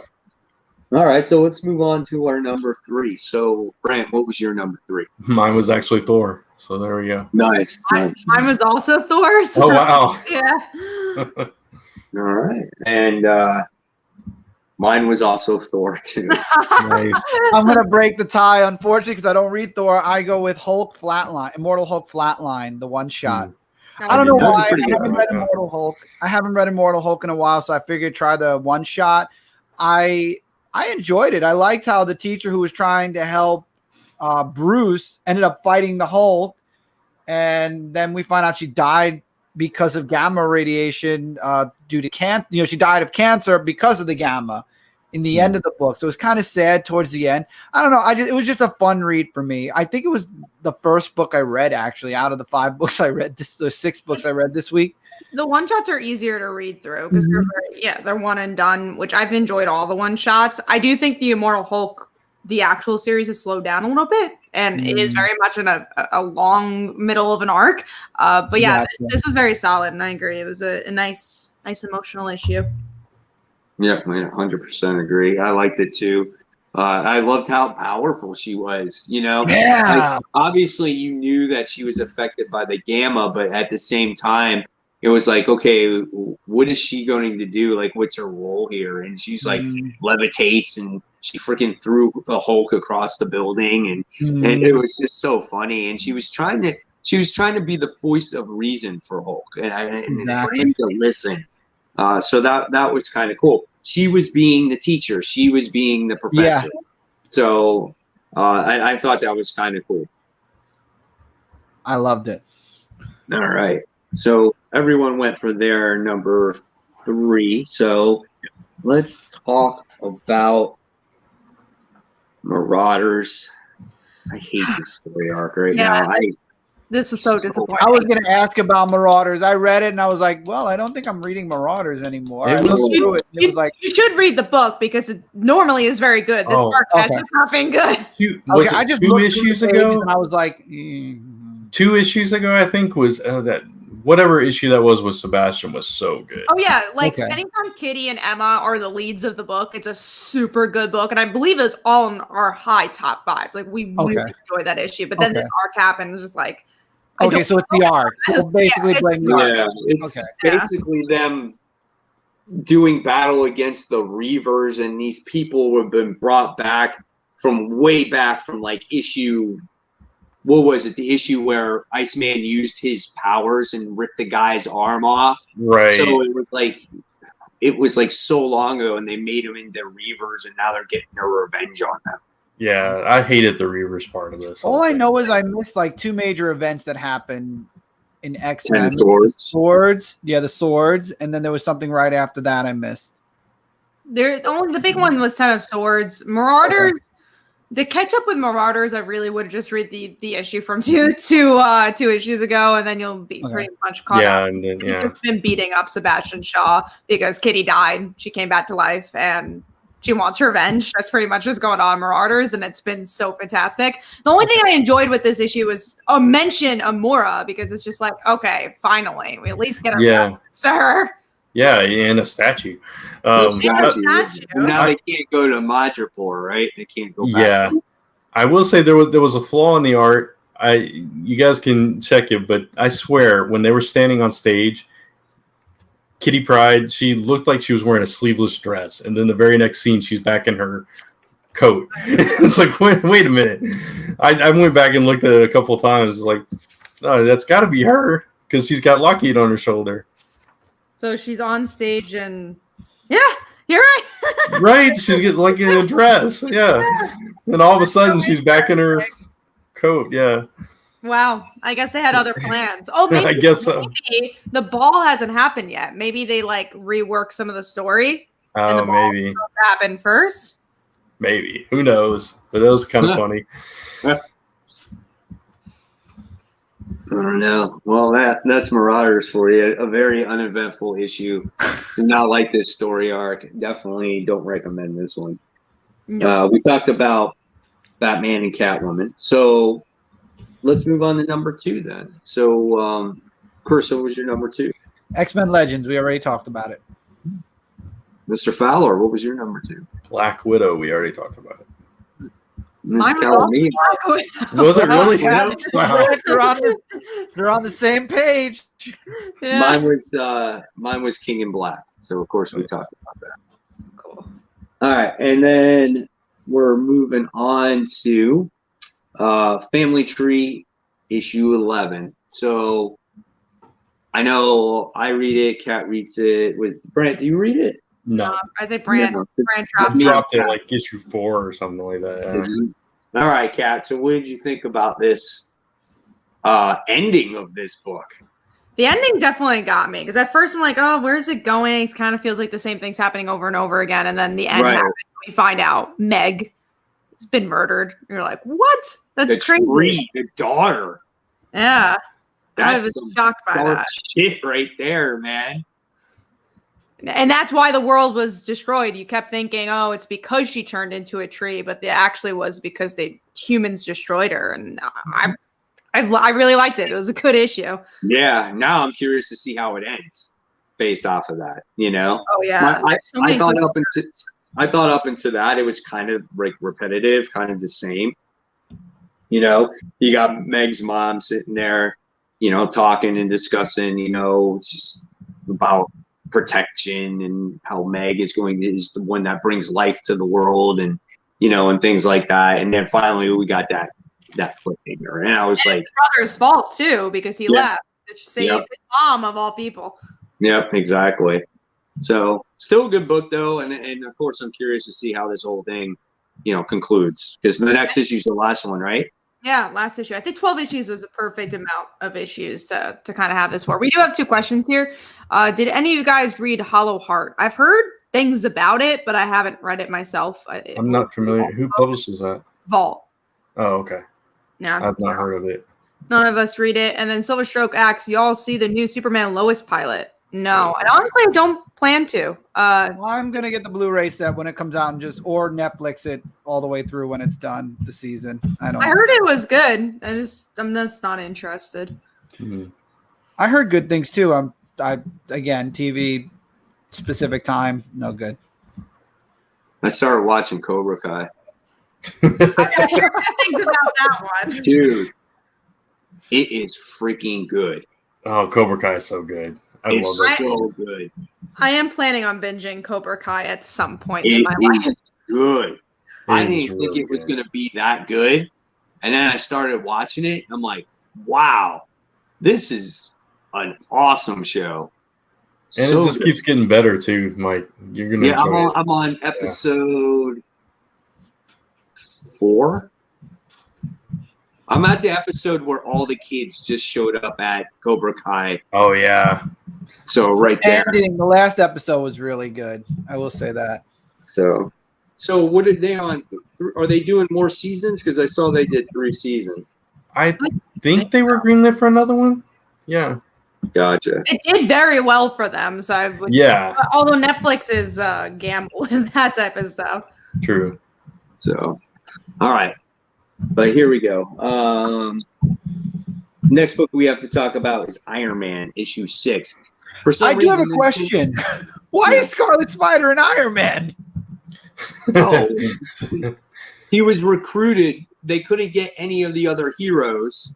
So this is what they wound up getting, like Frogman, Scarlet Spider, Misty Knight. Misty Knight and the Gargoyle, yeah. That's Ben Reilly Spider-Man, right? Yes. Ben? Okay. Yes. So this didn't end up in my poll, but I wound up reading it digitally. And I was just like, man, figures that these freaking heroes survived this explosion. There had to be some way, right? Yeah. So, and dude, I find it highly unbelievable that Tony right now is alive, and the only thing that's keeping him intact is that suit. It is unbelievable, but I like the things that went along with it. Like I like the surgery. I love the narration of him and the drugs, and I love also the contrast between him and Patsy and what's going on with her and what's going on with him. I don't think this was my favorite issue of the bunch. It was number 6, but it was a good point B issue. And then you have War Machine show up in the end, so good stuff to come. Yeah, I just find it. I was like, oh man, how are they gonna deal with the situation that he's so severely injured? Oh, we'll just tighten up his neck and we'll just tighten up his back and we'll fuse things together. And he can't come out of the armor. He's got to stay in armor. You know, I don't know, man. It's interesting, but I'm curious to see how this story arc will actually end, and then where does it go from here? Exactly. Yeah. Some good stuff. All right. So now let's move on to our number 1. So obviously it's going to be Chris, Brant, and myself. Our number 1 is The Last Ronin. Yep. So what is Cats? Mine's a book you guys don't read. Second Coming. Okay. Second Coming I actually is have that on fun. my read list. So I do read it. I just didn't read it yet.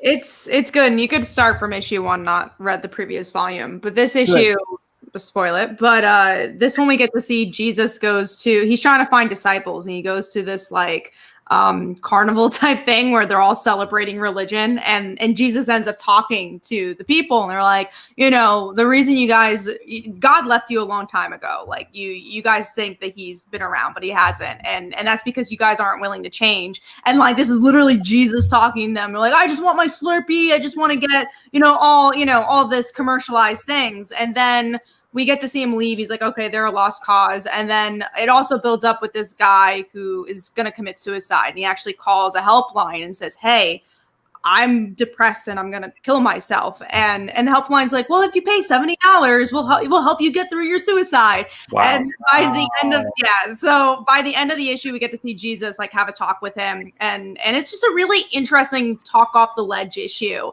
and how he like gets through to him. And it's a very actually scary enough. That hits a lot, because that's how it is nowadays. People who are feeling that way want to go online and try to find help, and there's always a paywall behind it. Oh, you need somebody to talk to? $50, $60 for an hour, instead of actually being like, like those numbers you call and people talk to you for free. So that actually it hits home a little bit. It's actually very true. What I really love about this book is how it commentates on things that are very true and stuff we see, and it's comedic and it's satire, but it does have these like really weighty conversations. So I really enjoyed it. I very much recommend this book if you guys haven't been reading it. Weston asks if it's a Hoy book. It is a Hoy book, and it is a Hoy. Mm-hmm. All right, cool. So we all got our number 1 out of the way super quick. So let's move on to the chopping block. The chop block, the block where we talk about books we are dropping. And Kat, I think you mentioned a book you're dropping. Yeah, already. I'm dropping Batman Catwoman. Brant? Yeah, mine is Savage. It's from Valiant. I tried the first issue, and it wasn't a bad issue. It was fun, but it's just so much to read. I don't think it grabbed me enough to keep going with it. It's basically about this kid that he's from London, but he was raised in another dimension because his father got lost there or something, and then he came back and he's like a dinosaur hunter basically, and he becomes a YouTube star because of somebody saw him scaling Big Ben, and it turned into this whole social media thing, and it was fun, but it was like, okay. Gotcha. Mike? I don't have anything. Yeah. I was going to put down Superman Future State, but I realized that it's over. It's going it's all one ending. shot. So instead, I'm just going to say I'm not reading any more Superman Future State books for now. Period. You got the House of L next week. That's what I knew. It's okay. I'm good. You're done. No, I'm good. I think I might give that one a try, just because I read every issue 1. I'm glad I didn't, so I have an excuse to say I didn't read it. So it's okay. I think it's going to be a bore fest. It I probably really is. too, but I'll give it a shot. The 3 of us agreed to try all the Future State stuff, so yeah. I'm glad I wasn't here for that. Right here for that path. I wasn't here for that, Pat. So darn it. I guess I don't have to read all those Future State books. Oh boy. Oh well. So now I'm moving on to Brant with most anticipated. Yeah, so these are the books that are coming out tomorrow that we are most looking forward to. So let's see what's on the list this week. So we got Amazing Spider-Man number 60.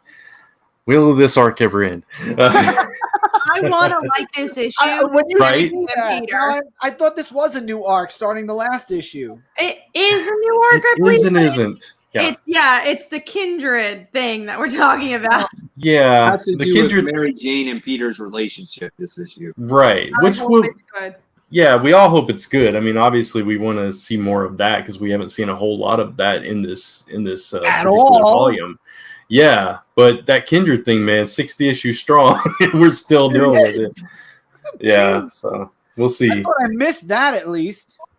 No, I mean, it's still there. I'll talk about this one really quick. Firefly number 26. 25 was a time jump. A really cool cliffhanger. a character coming back that you didn't expect. Opens up all kinds of possibilities. Really cool. So I'm really looking forward to this next issue. If you're a Firefly fan, I highly recommend it. Let's see. Let's talk about X-Men number 18. This is Laura finally comes back from that thing. This is from the vault. Yeah. What issue was that? Like 3? Yeah. That's been a minute. Like, when did that happen? Like issue 2, 3, something like that. Yeah, that happened. Chris was reading for sure. But yeah. It feels like it was 3 years ago. Great. It was. I mean, man, we haven't seen Laura forever.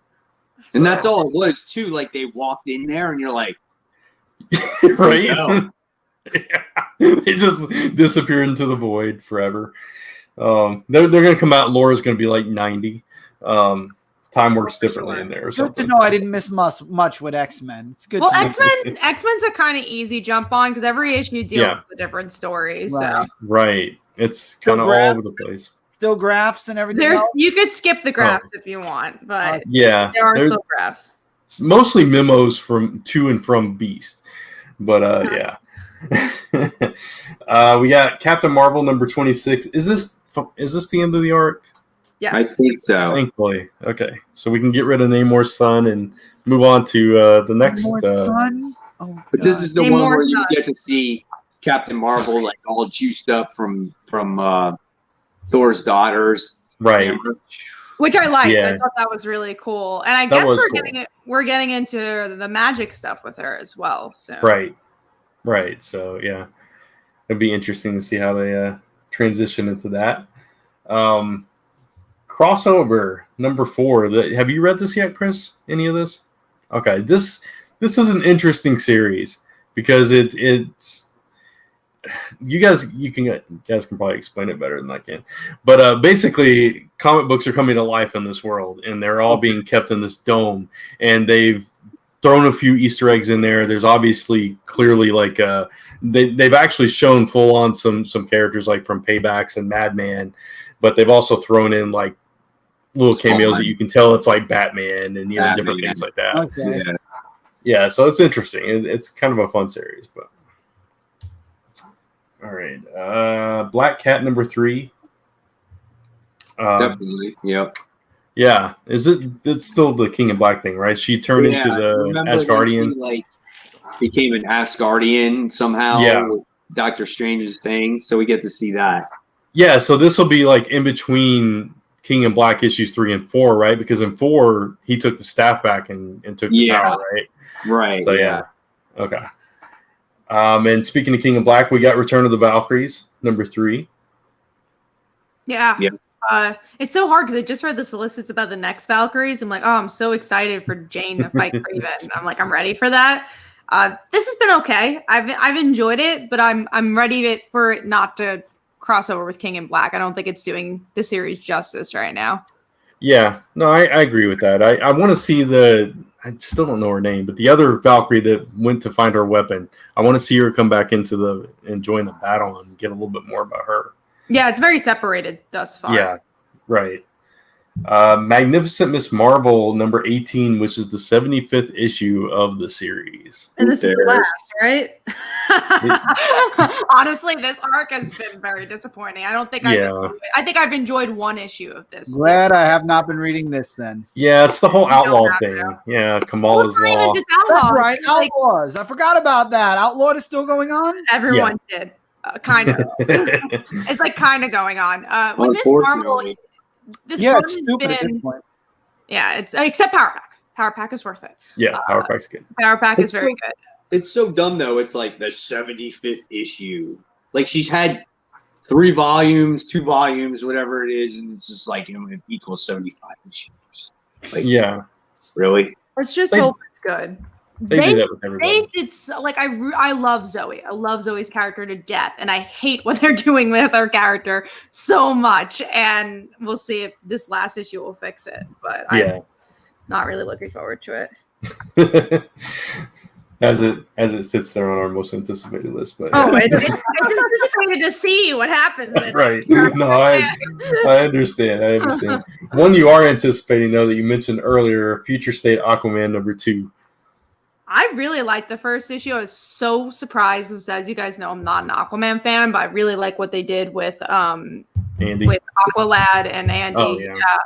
I enjoyed like their friendship, and there's some really interesting cliffhangers. She lost her leg. It was good, and the artwork's really good for the book. So I want to see where it goes. But my worry is like it's just a one and done. What the hell are we going to see with Aquaman's daughter after this? Probably nothing. Right. Yeah. I don't know because she's still a kid in the present day, right? So or a baby. A baby. Yeah, not even a kid. Yeah, she's Right. a little baby. Unless you know that somehow that Atlantean DNA makes her age fast or something. See, if they were gonna do a John thing, do it for her instead of John. Yeah, right. Yeah, I agree. Let's see. We got Wolverine number 10, which I dropped. Right. Is this a new arc? Are you questioning if you dropped it? You don't. I don't remember because Mike makes me undrop stuff all the time. So I can't remember. Mike makes everyone either undrop stuff or buy stuff. So I think it was X Force. It was X Force that made me undrop. Yeah. Wolverine. X Force. And Wolverine is good now. Wolverine is it was the Maverick thing though, right? Yeah. But I dropped it. Was good. Okay, yeah, but I didn't read it, so yeah, okay. Yeah, it was about the whole there was this auction and they had Wolverine's hand up for auction, and Maverick was mind swiped and he was up for auction, and Wolverine was there to try to get him back, and he got pissed off and this whole fight happened. It was actually a really good issue, really, really good. The issue before that, where it advertised Maverick and it didn't, that was a letdown. But this issue was really, really good. Yeah. After this Maverick situation, then you could probably drop it because it goes back to vampires again. Oh, probably. What is it with vampires? Is that even Marvel's doing vampires? Getting a resurgence of vampires. Exactly. This is giving me the bad vibes of back when Twilight was popular and everything in comics became vampires. For not just comics, in all media. What are you talking about? Let's see. Maestro Warren Pax number 2. I know you've been really enjoying this series, Mike. Is this 2 or 3? 2 or 3? This one is 2. Is it 2? Okay. It feels like it was 3. Yeah. I feel like I read issue 1. No, they only did 1 issue of it so far. Okay. Machine Man wound up getting the 1 up on him, and now he's got to try to find him or whatever the case may be, because they wanted to take over those people in that land. But man, that issue was so good. It was so much fun. Cool. And I think the last book that we had. No, we got 2 more. Transformers Back to the Future number 3. I think Mike and I are the only ones that have been reading it. I have to catch up on that. Oh yeah, no, I'm reading Transformers. Yeah, of course you are. Yeah, your favorite. Right under Wrong. It's been a while since that came out.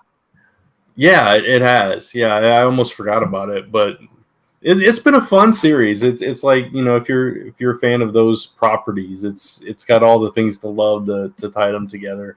Last issue, it was the skateboard became a transformer. Yeah, that was funny. Yeah, it was. I could imagine that too. Yeah, right. So good stuff. I think it's only 4 issues, right? So this is the penultimate. Then I'll just wait for the trade. Yeah.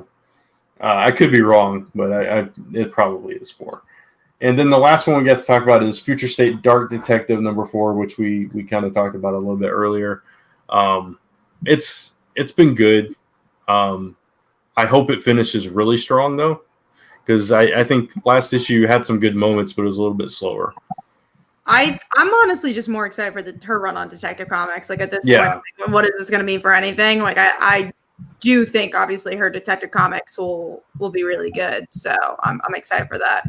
Yeah, I still hope we find out what the daughter does though. Why, what's her, tie into all this. I wish we got more from her. I agree. Yeah. There's only an issue left, so right. It's still a fun read. And also I think we get the second Jason Todd story, which I enjoyed the first one. Yeah, me too. But that's it for most anticipated, huh? We do have a question from Jay. Okay. Do you guys buy the comics which you don't want to read, but you have to redo the tie-ins? No. I know Mike does. I know. King of Black is special. It's no good. I'm not buying it. I bought every single issue of King in Black. It's just one of those things that I want to collect the whole thing. And I'm not going to say I regret it because, like I said earlier, a lot of the tie-ins are actually good. I wouldn't say they're great, but they're good. They make sense to what's going on in the Marvel universe, which makes an adequate tie-in. And however, if you don't want to collect that, and when the omnibus comes out for this, or a hardcover or whatever, I'd say this would make a really good collection. But I usually don't collect every tie-in series. I only when it comes to like a Spider-Man related event or character is when I collect those, every single one. Yeah. I feel like for me, like sometimes I'll try an issue one that maybe if I wasn't reviewing comics, I would try out. But if I don't like that issue one, I'll drop it. It's not something I'll like, I have to pick this up. That's usually me too, issue ones. Yeah, same. I can tell you though, between Future State and King in Black, like tie-in books and all those books, like I'm over it because that's all there is to read. And like I'm kind of so like over it. So over it. Like I want new stories that doesn't take place through the whole, either DC or Marvel universe. And that's why I'm disappointed about Heroes Reborn, because it's like we just had a whole event and now you're going to get this Heroes Reborn thing that's taking over a lot of the Marvel comic books that you read. Yeah, I think the last one that I picked up, like, if not almost every, was War of the Realms, because I just really like that. Right. Yeah, and I think there wasn't that many tie-ins for that one. I don't remember. I think the only thing that I'll get from Heroes Reborn is the main series. And you're not gonna get the Spider-Man? No, and I was just about to say, and maybe the Spider-Man one. I'm gonna get the Champions one just because I need to see what the hell that's all about. Other than that, I think those are only two I'm getting. And then I'll get the first issue of the main series. If I do not like it, I am dropping that book. Unless Mike tells me, you have to read issue. King in Black, I dropped this book. But Mike's like, no, you gotta read the next issue. And then I started liking it, and that's what happens. But I don't know if that's gonna happen with Heroes Reborn. It didn't happen with Empire. Empire, yeah, I can see why people didn't like Empire. I don't think Empire was that bad, but it wasn't that great either. Like, it wasn't necessary in any way, shape, or form. Right. No. So, all right. So we're going to close out the show. We're just going to mention a couple quick things if anybody's got anything going on. So I'll kick it off with Chris. Chris, you got anything going on real quick? The return of Top 10 Most Anticipated will start next week. I am actually starting college this coming Monday. So with that, I'm going to be doing my top 10 again on Dark Avengers C86, my main channel. I'll be back on Comic Book Weekly starting now. So I'm back here. I'm also doing some work on another group channel called We Are the Core. It's a gaming channel. We have a couple of videos up there. You can check that out. I'm working on a streaming schedule, but because of college, that's getting pushed on the side a bit for college work. So right now, top 10 most anticipated on my channel, seeing me right here every week on Comic Book Weekly. And then keep an eye on the Dark Avenger Nation Facebook page. I do random live shows on Facebook right now, so I do them on there, and I do them on my personal Facebook, but they're public, so you don't have to friend me if you don't want to. So that's all that's really going on with me at the current time. I'm playing catch-up. All right, Brant, what you got? So nothing directly for me yet. I'll have some stuff soon, but I did want to remind everybody about the audio version of this show. Comic Book Weekly will be starting next week. So be on the lookout for that. And if you back the Kickstarter, the surveys will be going out soon. Got a little delayed because of all the weather here in Texas, getting all that stuff together, and with no power internet, it was kind of hard to pull surveys together and all that kind of stuff. But yeah, that'll be coming soon. And so yeah, we'll be talking more about that starting next week. All right, and Kat, what do you got? For me, I did a couple of videos this week, so if you want to dig into the solicits, I did that. Also talked a bit more about those DC new titles. And of course, Comic Uno's Best Comics of the Week will be tomorrow. Also, the Bi Visibility Bisexual Anthology is still going on for another 3 weeks to get writers and artists. So I'm going to post that if you're – and I didn't give the link. I have a name. I had to copy and paste because I couldn't spell his name for my favorite artist. But definitely go share the link if you can. If you don't fit the description, if you don't want to, try spreading the word for it. And then also the Dancer should be releasing in a couple of weeks. The Kickstarter, there is a pre-launch page, which I've been sharing throughout the night.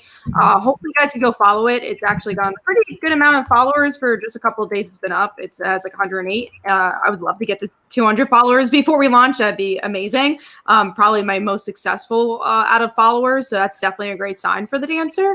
So I'm hoping March 15th. It all depends when I get my books for like Daughter issue 7, because obviously I have to ship those before I can start the Dancer. So it all depends when I can ship everything out. All right.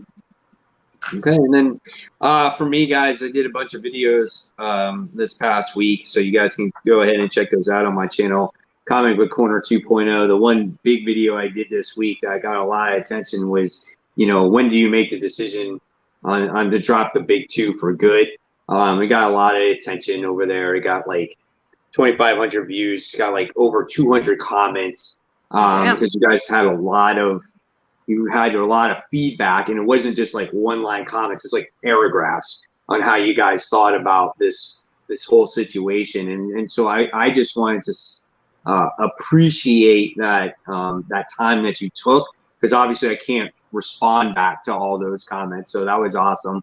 My top 10 most anticipated comics of the week for next week dropped today. So go ahead and check that out as well. And people are putting up hauls, about my haul for tomorrow. Unfortunately, the haul is probably going to be split up into 2 videos this week, because I got word that a lot of East Coast shops are being delayed on comic books because of Diamond situation.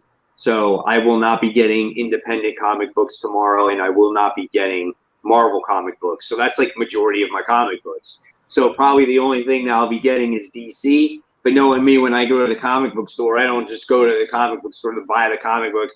I always come home with something else. So what that is tomorrow, I don't know. You'll find out tomorrow. And then on Thursday or Friday, you'll see an additional haul video with more books attached to it. So, yeah, it's a bad thing when I go to the comic book store. But that's all I got for you guys today. Thank you so much for watching.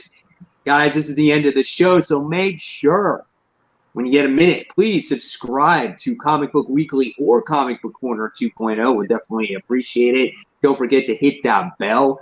Give this video a thumbs up, or give our channels thumbs up, or all the other shows a thumbs up. Follow us on social media, which is Facebook. We can follow it on Instagram, YouTube, Twitter, all that great stuff. And until next time, guys, until next week, this is Mike Spider Slayer, Chris Dark Avenger, welcome back. Cat good to be back. Brant the Wonderful, Brant Fowler, everyone take care. Have a great